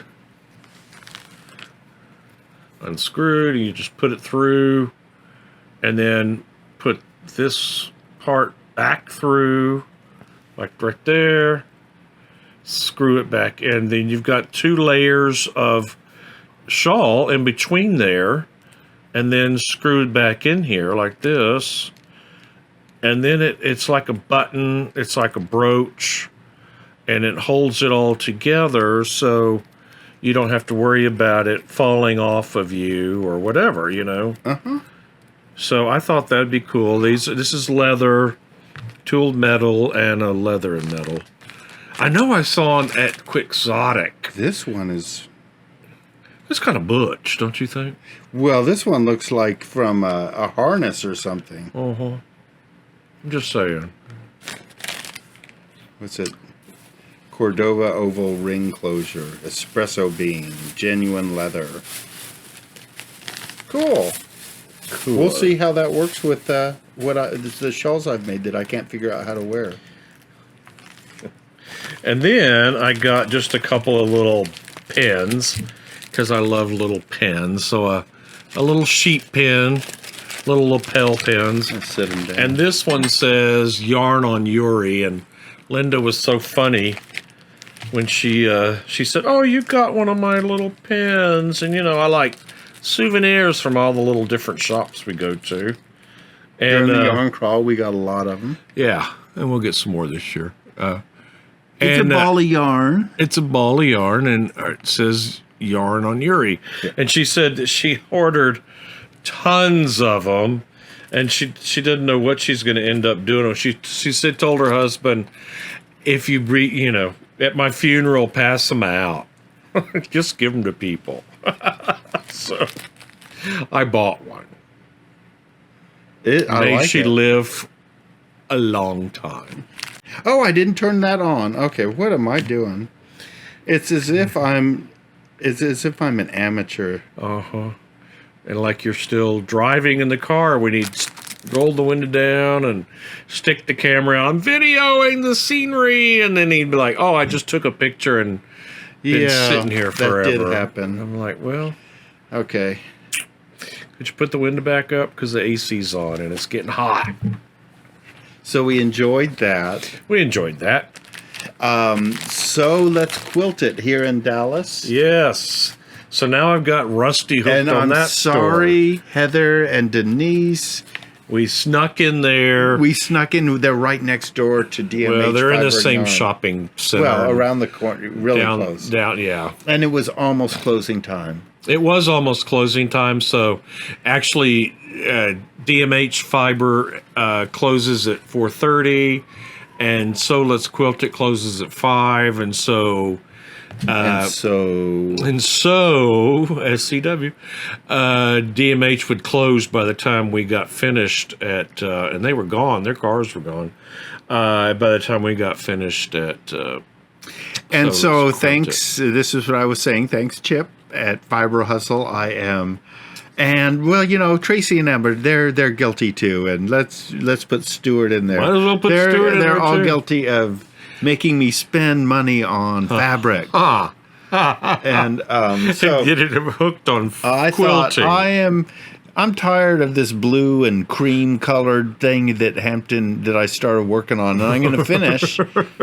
But I'm ready for the next one. He's going to do the Alaska Rainbow Quilt, and he's already put together his colors. Yeah, I didn't have this color sheet, We forgot to take it with us, but you had it on your phone. which lays out. Well, I had the amounts. It didn't show color. Oh, it had patches and a names. few on the back, and a couple oysters. Oh, that's right, because it had the creams. names and the amounts, and you were like, what color is Guava Punch? Yeah. What does that mean? I didn't know where in the spectrum they were placing some of these. Right. You've got Hunter, Leaf, Pickle, Guacamole, Margarita, Saffron, Goldenrod. So those all kind of make sense, but then you have Lagoon, Isle, Teal, Bahama, Turquoise. Right. And then you got these cream colors that go in the background, and I got one. People that know me know I like numbers. Oh, yeah. And here's one I thought would be good for probably the cream color, because it looks kind of neutral, but up close it's all different colored numbers, and that's showing up pretty good. It is showing up pretty good. And that will help blend with all the rainbow things, but be its own neutral, but still be a neutral color. And then this one,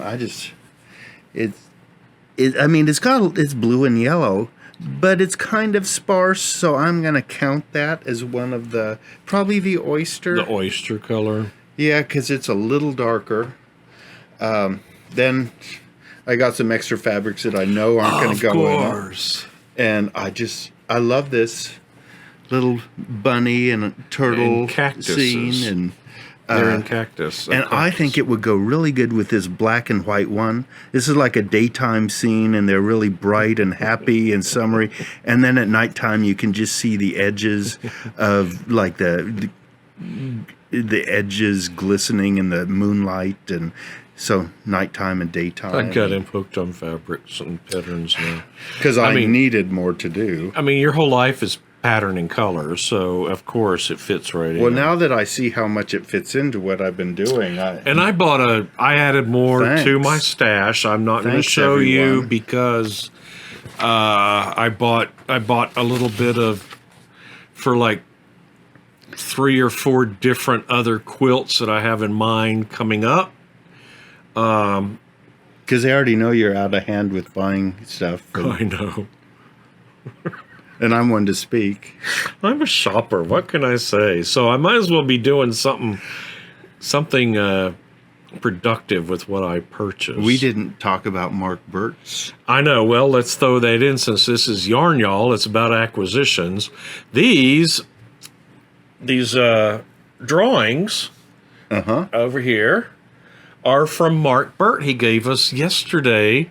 We didn't actually purchase them. We acquired them because he gave them to us. You've seen them in the interview with him. They were hanging up on the wall right there at his work table.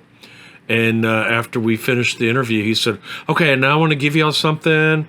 I always give all my friends some drawings. He said, I'm doing okay. I selling the objects, the felted objects, but nobody seems to want to be wanting to buy the drawings. He says, so I just give them to my friends. And I'm like, what? No, they're beautiful drawings. They're beautiful drawings, but they are what he does. It's his drawings for what he's going to end up like making. studies. But he goes back and forth. Sometimes then the sculpture will inspire a new drawing, and these forms, they're kind of like people. There's a lot of anatomic, ambiguous but anatomic, biomorphic forms. Yeah, so it's really interesting seeing the sculptures based on them, and then some of the drawings, and he was really generous. They're beautiful. Yeah. This face is based on Kayleigh McEnany, the last, I don't know if I'm saying that correctly, the last press secretary for the Trump administration. Yeah. So he doesn't think of himself as a political artist, but he was inspired to do a few things. I have been too. So let's keep going because we're going to turn into another long episode. It's going to be. And so hopefully people watch a lot of it, skim through. Don't quit subscribing. I know. So, all right. So, also, Blue Moon Gardens, that's it. We're at the end here. What we got today. You got a skein of fabric strips. Yeah, so I saw this, and you'll see it in the video, this skein of fabric strips. And I don't know if it's one long strip that I can keep knitting with, or if I need to attach them or overlap them as I knit. I can see all that. But it is wool, right? It's probably cotton, or maybe some silk. So there's some shiny parts to. Oh, I see. There's like elephants and. Ah, I see. Oh, okay. It is a printed fabric. She was cutting strips of wool while we were there. Yeah. I mean, it's hard to make some of it out, but you might be able to tell that some of that's actually kind of shiny. The whiter part is kind of shiny. So I'm anxious to see what that knits up like. Yeah. So the price for sale. Oh, I can't go backwards. And yeah. So that's what I got. Yeah. Besides just enjoying the whole experience. Right, and I got a little bunny and a teacup. So here's a good use for those teacups and saucers antiques that you can't use anymore and you can't sell because nobody wants to buy them. But it's a cute little object. And I do like bunnies, and so I had to have it. I mean, I've been looking at felted objects all weekend, and it was fun. These were just little simple, very representational type of things. And they're just little objects that was fun to look at and have around. Mm-hmm. Well, and after seeing Mark Burt talking about him building these more elaborate sculptures, which you've got your eye on some. Yes. You got a little felting there will to be take one home. adding to my collection soon. So, but I did have to pick up a few things because, if we stop at a shop, we're going to support. That's what we do. I got a bracelet. I'm not going to show it at this time because it might be a gift. It's going to be a gift for somebody. It's a women's thing, and so it doesn't have to be. Well, it's not going to fit on my wrist. Okay? Oh, okay. Then it won't fit on mine, probably. No, it's not. It's not. And a gnome. Now this is on a styrofoam cone. I can feel it. Yeah, hear super it lightweight inside. It's not that totally unlike Mark's that way. It's And of course, it's more representational being a gnome. But it's also, I thought I got it because, last Christmas I was making gnomes. I made that gnome printed gnome advent calendar that I got at So Let's Quilt It. And I made a few little gnomes. You made a few little gnomes that you knit. I might add to it next year. I thought, this one's much larger than all of those, but let's add another gnome to the whole gnome collection for the Christmas holiday. So, welcome home, dude. Okay. All right. Well, he's got a handlebar mustache. Did you see that? Oh yeah, I did see that. Yeah, I like that curly gray beard too. Just like mine when I grow it out. Yeah, here I've got a show. But I don't want to do it in the summertime. And I got tired of that beard with the mask, so the mask would mold it and make it look really goofy. I just got tired of it. Oh, yeah. Yeah, it would flare out where the mask would stop. Yes. I ended up having this sort of Joker-looking face, and it's not quite the image I'm trying to portray all the time. So anyway. One more thing, really quick. I got this. I'm having trouble with the quilt along and marking my points. On those really dark fabrics. On the dark fabrics. My pencil isn't showing up. So I got a white lead mechanical pencil. I'm going to be trying it out. Line fabric pencil with white lead. It's just a mechanical pencil. I don't know how well it works, but I sure need to make those marks show up on the dark fabrics better than they are. Yeah, doing those little marks. You also got, you ordered off of Amazon, you got the templates. The templates for cutting, so you could cut all of that. Because I'm going to be doing one with my own colors. And they also have the little holes that you can mark so that you can get your points and your stitch lines, because as Tracy and Emma said on their Curly Seams podcast recently, it's a scant 1/4 inch seam, and it is. It's so hard. The hardest part we've noticed is getting the machine to want to feed that through, because it wants to pull it to the left, because you're just doing a scant 1/4 inch, and so there's nothing for the machine to hold, not enough for the machine to hold on to. Well, I have to gripe for a second also, because some of these, like the larger triangle shapes, you put the template on to mark your 3 points on the pre-cuts. I'm sorry, Yes. You put your template on to mark your 3 points in the holes, and you see that triangle is skewed, and there's no way it lines up. So you have to kind of average where the points are, and some of the points are just in a 1/4 inch away, and your seam really gets scant. Really close. And so they're not cut. The pre-cut kits aren't quite cut real accurately, even though it's supposed to be laser cut. Most of them are very good, but and it's not every piece. It's not every piece, but you run across. But you never know which. Right, you run across a piece that it's like. And so when she in the videos, she acts like, and I bet she can with a well cut pattern, which most of it is. But she can just run it along the side of her foot and see where she's gonna, where the seam is. Right. We can't do that. We can't trust that edge, and that seam is so scant that when I lift my foot up and look where it's traveling, the little gripper feet under the fabric aren't even touching it. So it keeps moving at an angle. I have to really work at staying on the line, because I have to hold my fabric at an angle to keep it straight, because it's only pulling on one side. So anyway, it's interesting. It's quite a learning experience, but it's really kind of fun.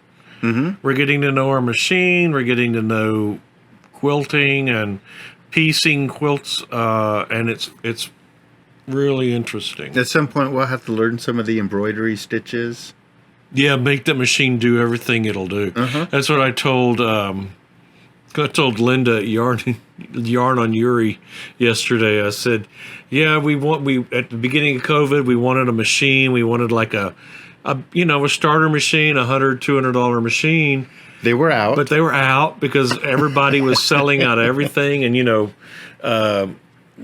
the supply lines of everything was bad, and so all they had at the store when we went to buy that was like a $1,000 machine, and so we bought it, and it'll do a bunch of stuff, but so far we've gotten our $100 worth out of it.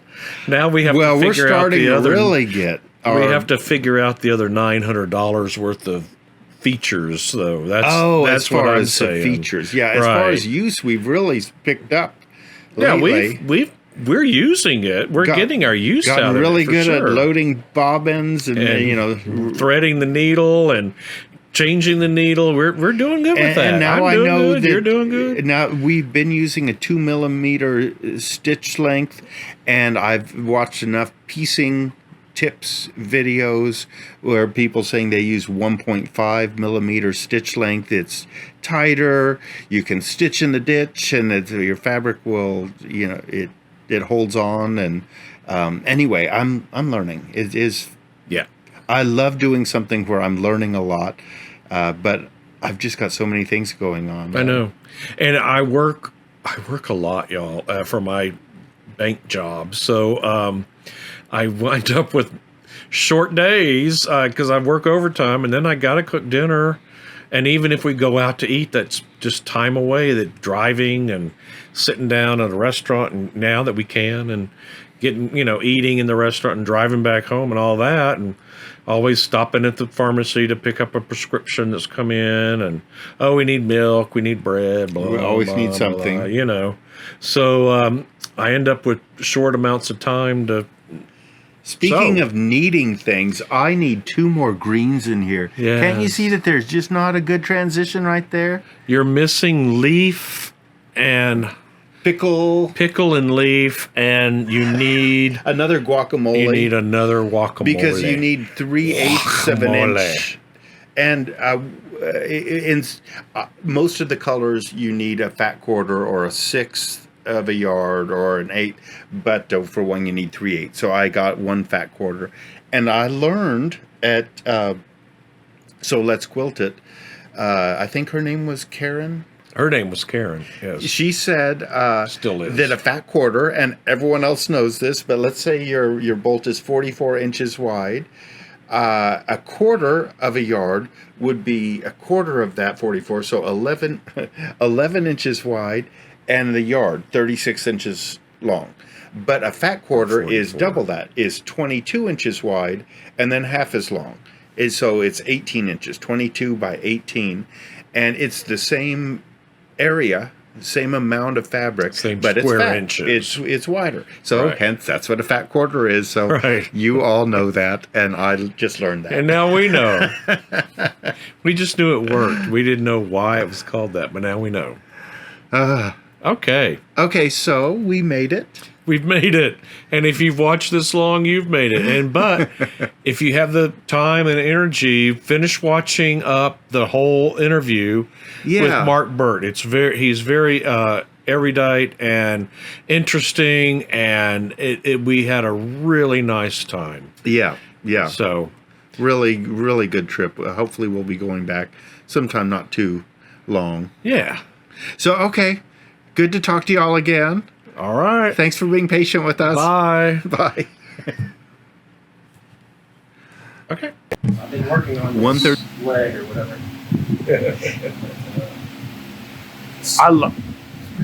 I like the colors. Yeah, I got these. This is the wool is it's called Peace wool. It's from Native American mills from this company. And so it's a domestic wool from the States, and then they mix in mohair with it. And to make it a little bit more robust. And I like. Can I touch it? Yeah, go for it, man. Yeah. Yeah, we never touched it. Yeah, you can totally touch it. Well, I'll do like a ton-up drawing. Oh yeah, I can see. It's like random. Working in a similar kind of spontaneous Uh-huh. method. I've found that is a way I prefer to use. I don't like to over plan too much because this is so tedious.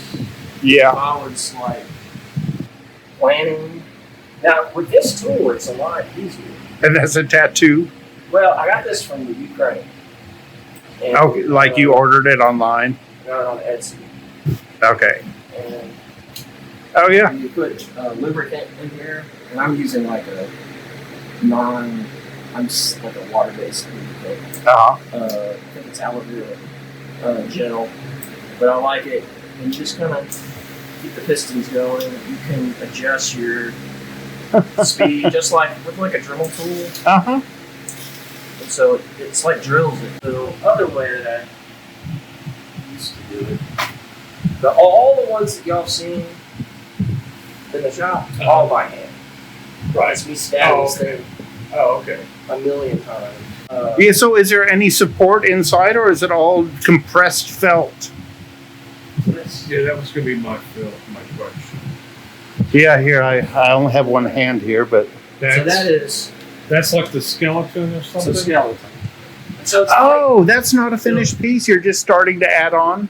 yeah, this is just armor. I've had this for a couple of years, actually. But I take these apart, build them, take them apart. Is that crochet, It's or... crochet. Okay. And part of the thing, you need resistance against the stabbing. Uh-huh. And most people felt little pieces into a piece of foam, Uh-huh. and and then pieces thing together. There's no way you could make. And most people have like on these big giant ones that they're making, the felt ones. It's all styrofoam that they're cutting out and stab into styrofoam. And it's just the paint job. Yeah. But the way that I'm doing it with the batting, it's carving. So Yeah. you cover this thing with a ton of wool, and then you work it down, you work it down, you work it down, and then you get it to a point, and then you just start, and it's carving it. Before you do the crochet? Before you even... The crochet it's kind of like I do a drawing, Uh-huh. and then I draw like tons and tons of these things. That photo work, I've hired this. I'll never do that again. Yeah, we understand. Photographer. So we got two big Kurt bridges, and I hired her to paint all the models and stuff. And I was trying to, I was still pushing this narrative thing, which the narrative is, for me, the narrative is for me, sort of. That's how I come up with this stuff. Right. And then it's not necessarily that important for the viewer. Then it's more based on aesthetics. Right. And how they gauge these kind of mood objects and the thing it reminds them of and how they feel and that kind of how they respond to it.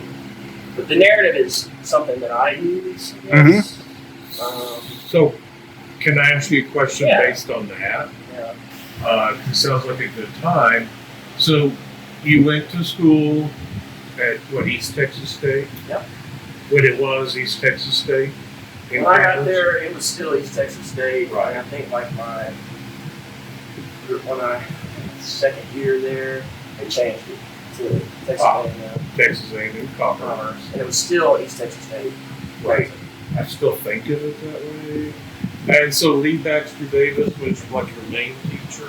Well, Michael Miller kind of taught me how to, as he would still, I'd be crying and critique, but it was they didn't really teach us to make artwork. It was like being in grad school. We're constantly having to defend, and that's just the way that school was. I think it's a great school. Barbara Fry. Yeah, Barbara Fry was there. Yeah, because she just retired. Yeah, Lee, Michael Miller. There's a cross-pollination stuff with a lot of this things, and this will inform sculpture, right? So like this is like 2 or 3 sculptures up here, and I'll draw like tons and tons. It's really stuff. cool. Well, thanks, man. Well, So I wanted to ask, because we're in the crafting, this YouTube channel is a lot crafting. Did you do some felt fiber kind of things before your art? Yeah, Or like whenever I was in college, my grandfather going through cancer. And he was kind of like my dad. Mhm. And he taught me how to crochet, and I made hats for him, and I would make these.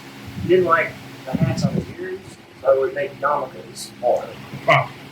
Above the ear, yeah. And so I just got really into it. I've always crocheted and knitted, and he's the one that taught that to me. Uh-huh. So there's a tradition, and then it's kind of like I always like to take like the material and then make artwork. Uh-huh. So it's not necessarily. I still do like scarves and all that kind of stuff for people. Like following patterns and. I just make it up. Oh, okay. Okay. I don't have that. I'm not crazy like you are. You know, like counting and all that. You know. Uh-huh. I never like. Yeah, it's I'll like accept that. a rhythm for me. Yeah. Rather than like I would drive myself so crazy trying to. I never like. How long did I don't know. You know, I don't know. So, like, how long do you work on a piece? Like this one, I'll probably take a break on this.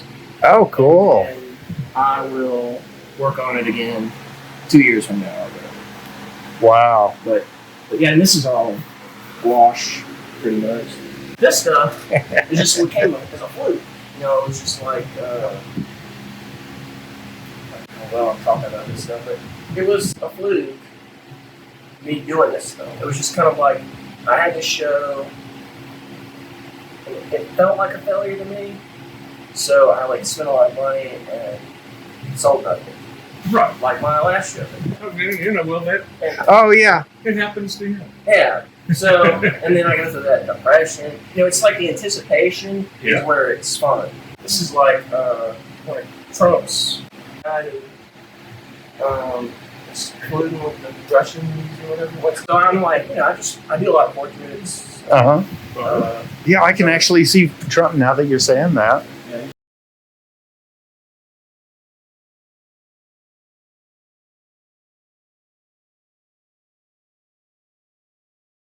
This is another one. Yeah.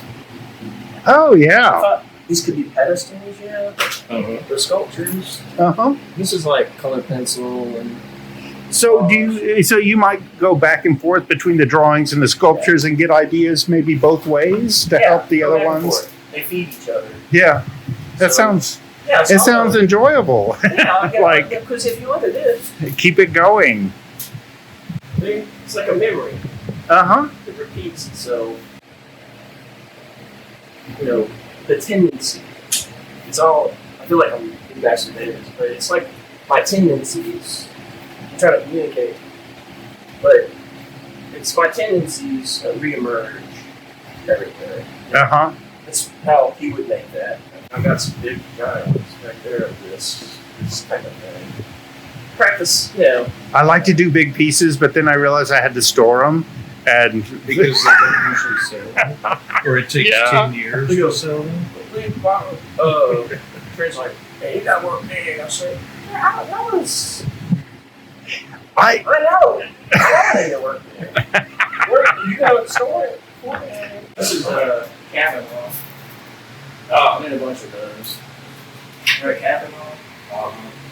oh wait. Oh, Supreme Court Justice Kavanaugh? Yeah. Like having a nervous breakdown on TV. Yeah. Well, I'm going to do some more heads, I think.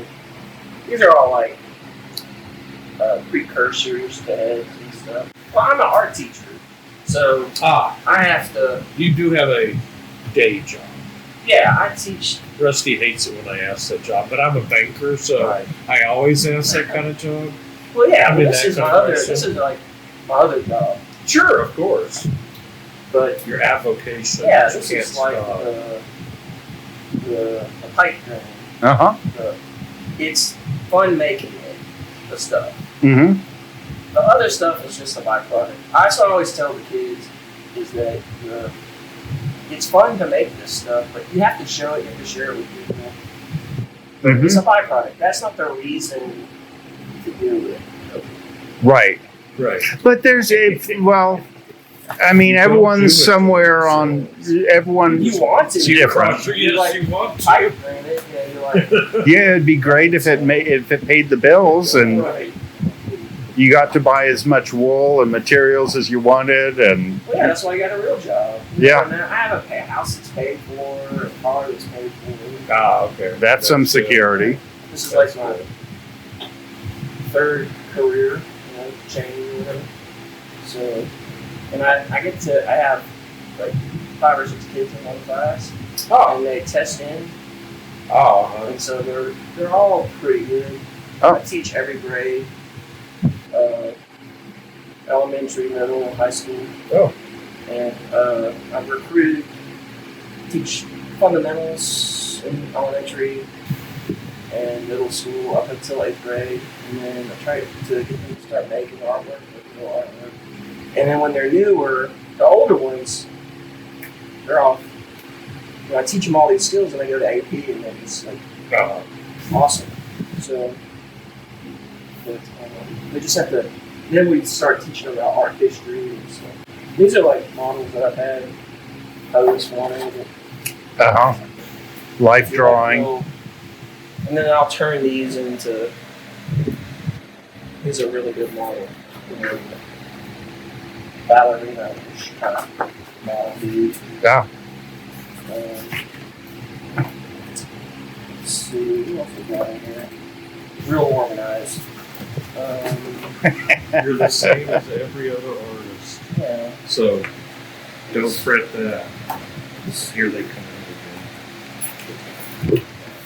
And then I had these collaborative work. I think that's Jared Kushner. I don't know. It's not quite ugly enough. He looks like Count Dracula. Yes, he does.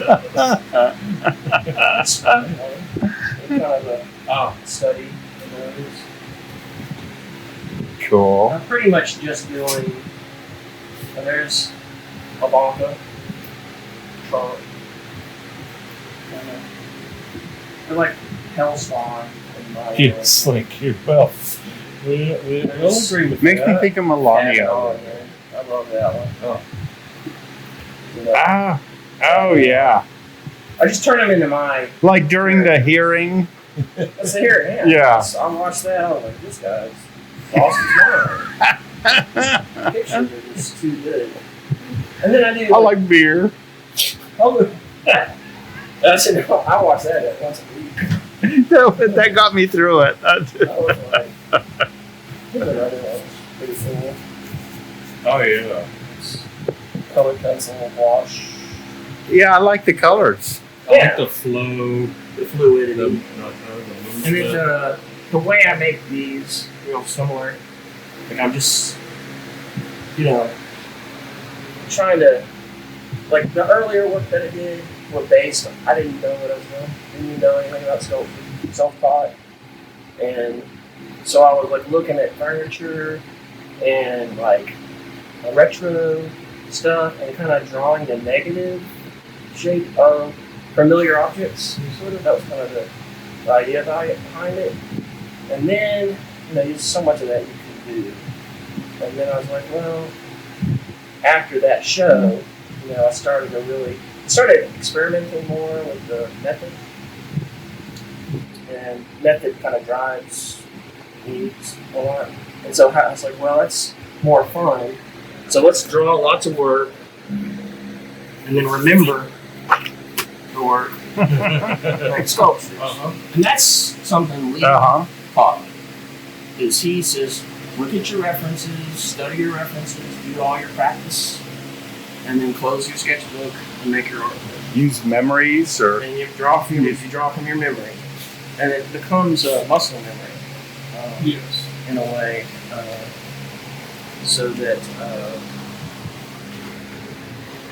if that makes sense. I told you once we had a DVD with an interview with him and a little documentary with Quinn Matthews in there. Oh yeah. I curated a show, gave him a retrospective here at our Meadows. Oh. And we had a lizard cult show that was 40 years of artists that were under the influence, under the influence show, sort of. Yeah. And so he had the whole downstairs. I was like, Okay. really. I do remember that. I didn't know that you did that, or I didn't know you curated it. I was the coordinator. I wanted to come see that show because I loved everybody in it. Right. And that's sort of where when I was like trying to be a illustrator, and an artist, and I was working in there, and you kind of exhaust, over your career these modes or whatever, and exhaust every possible. What you got? Yeah, sorry about that. I don't know who's working up there. Yeah. Anyway, but yeah. So that's how I was like trying to be. I've shown at one of Robin's strip galleries. Where's that? It closed down, and when everything died. But what was the name again? Yeah. What was the name again? It was called.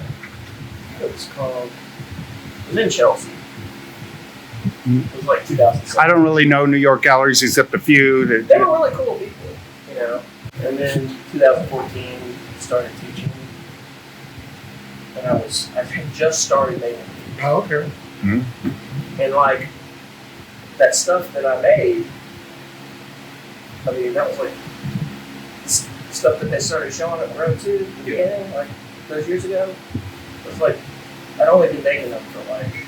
These seem even bigger and more complicated. Are they growing? Oh yeah, they're becoming more vertical. Are they creatures? Yeah, creatures. Do you picture them moving? Well, they did initially. The problem with that is I don't know how they're handling my work over there, and so you never know that with any gallery. Oh, I actually meant in your mind, like as you're forming them, do you think of them as moving? Well, I want to anticipate. There's energy of anticipation in the form. Because I would listen to this, because I didn't go to grad school, I would listen to university vlogs about sculpture on YouTube, and they would talk about successful sculptures that were static, that they're not successful because they were static. And you have to imply movement in your arrangement so that there's something in it that's familiar, something that cues familiar forms. Yeah. Knees. A knee, a leg, a foot. But it's not, it's a limb. Yeah, it's a little ambiguous. Yeah, it's just ambiguous. It's an ambiguous figure. But it's biomorphic. Biomorphic. And then my friend, I collected this guy's work. His name is Mark Burt, and he's an adjunct teacher at East Texas School. And I look at his work, sort of, my collection, and I use a little bit of his understanding of color. He's still into my colors, but trying to gray him up a little bit. Yeah, I like your colors a lot. He hasn't seen this stuff, but some of the stuff from my show that I had there, some of those colors were sometimes a little garish, because I'm ignorant about color. I'm teaching myself. That's why I'll do all these color studies. Yeah, but if you come up with your own, my theory, if you come up with your own reason for it, it's going to be cohesive, it's going to be intelligent, and if it's unique, that's even better. Well, yeah. They like color. Well, this guy was influenced by that shawl, like the gray and the Buy a shawl out of those. the gray and the yellow one that you did. Oh yeah, Rockefeller shawl. Did that one. My shawl. Oh yeah. What did they make for me? Well, we found out afterwards. Someone said those are the Pantone colors of 2021. Is that yellow and gray combination? Oh yeah, Like the colors of the year or something? Yeah, I just like that. And that one initially They're was so heavy. I like that head, the way it comes down to the the bottom. fade and everything. Yeah, and then the color. Yeah, and turns into these ridges. So that's the kind of sister of that purple one that's up there, that row two. The tentacle. I built them at the same time. Mm-hmm. I don't know if y'all seen that one. In the back, I mean, it's not in the show right now. It was in a show last year. Okay. It had this long arm, and I can't sit there and paint this stuff like that. It's kind of like, they go, well, you do the detail paint job on it. I was like, well, if I'm sculpting it, that's the shadow, right? I don't know. So that's why I like this better. I can just this is a big one. It's okay. It's like this. It might be upstairs in the storage. The leg that kind of comes out here, and then the back. It's sort of like this, suggesting legs or a movement. I want it to be like a little world in there, but because it looks cool underneath. It does. Oh I was yeah. trying to. So are those your? Wait, My what's initials. yeah? See Mark Burt, sort of. And this has been in a show. This one was the last one I did like this. By What- hand. Okay. Yeah. So you take your own photographs? It seems like they would photograph pretty well because there's Oh, yeah. sculptures. What I do is I have some illustration board. Uh-huh. Put it here, there. I have another one. A little light I box. turn all the lights off. And about 6 o'clock, I do shutter speeds. Lots of good color, not much reflection. Like my photographic work, there's always reflection, but the And then- wool is. And I didn't do I took photography, I was making straight A's on it. And as you learn, I've taught it before too. Show how to light meter and how to use natural light, kind of Rembrandt style a little bit. And then you just kind of wait for the sun at the right moment. You don't need any lights really. And this window is great over there, especially on an overcast day. Yeah. Yeah, the light is really diffused. 6 o'clock or whatever, or it's Uh-huh. like in October, best time to shoot this stuff. I like photographing outside when it's a really gray sky and then something colorful shows up. And then you get all this sort of dramatic scene. Anytime I work with a photographer, they just blow out everything. Yeah. I keep coming over here. I'm probably going to lay some picture over what we're saying. Yeah. And then this is the first time I actually went in. This tool is so powerful. I went over my spheres because they get kind of loose and felted hard. And so they meld, melting more into the shape. Uh-huh. And then on here, I was doing those ones where I had the hair coming out of it. Well, this was wool yarn, and I had this thing coming out. Oh yeah, because there's I can see a little bit of the twist even. Yeah, and it's the same company, their yarn, and I just like that brand. It's very dense and you can really manipulate it. And then I had used this tool for the first time, and I just carved in there. And usually these will look like this for the white armature that we do underneath. But I was like, now I can just buy this wool. I know I'm right. I buy this wool in bulk, and I don't have to have an under coat. But with these had this is 5 sculptures. That's why it's so heavy. It was covered in white first. A studio assistant covered it in white. And then I had different colors. I just stop and buy yarn wool because it just wasn't working, like the color play. And then I found this wool. I'm like, it's rad. This gray now. Yeah. And I wanted there to be more gray playing the color. Kind of like what works for the heads, the baby heads. But those baby heads taught me that the spectator wants to see a face on something. Yeah. Whereas I just see there as Trent and I would talk about the visual button. He actually puts buttons in his work. To me, it's just a surface to direct the viewer's eyes. Yeah. But if you empathize with an inanimate object, you know, then Like seeing a face in the front end of a car. it's just like a game. She It's said- like a puzzle Naked. and a play. Nacogdoches out. Like it's like a rhythm sort of in a game. That's what Lee would talk about the game. It's all a little game we play, and then how you direct the viewer. That's what I'm more interested in.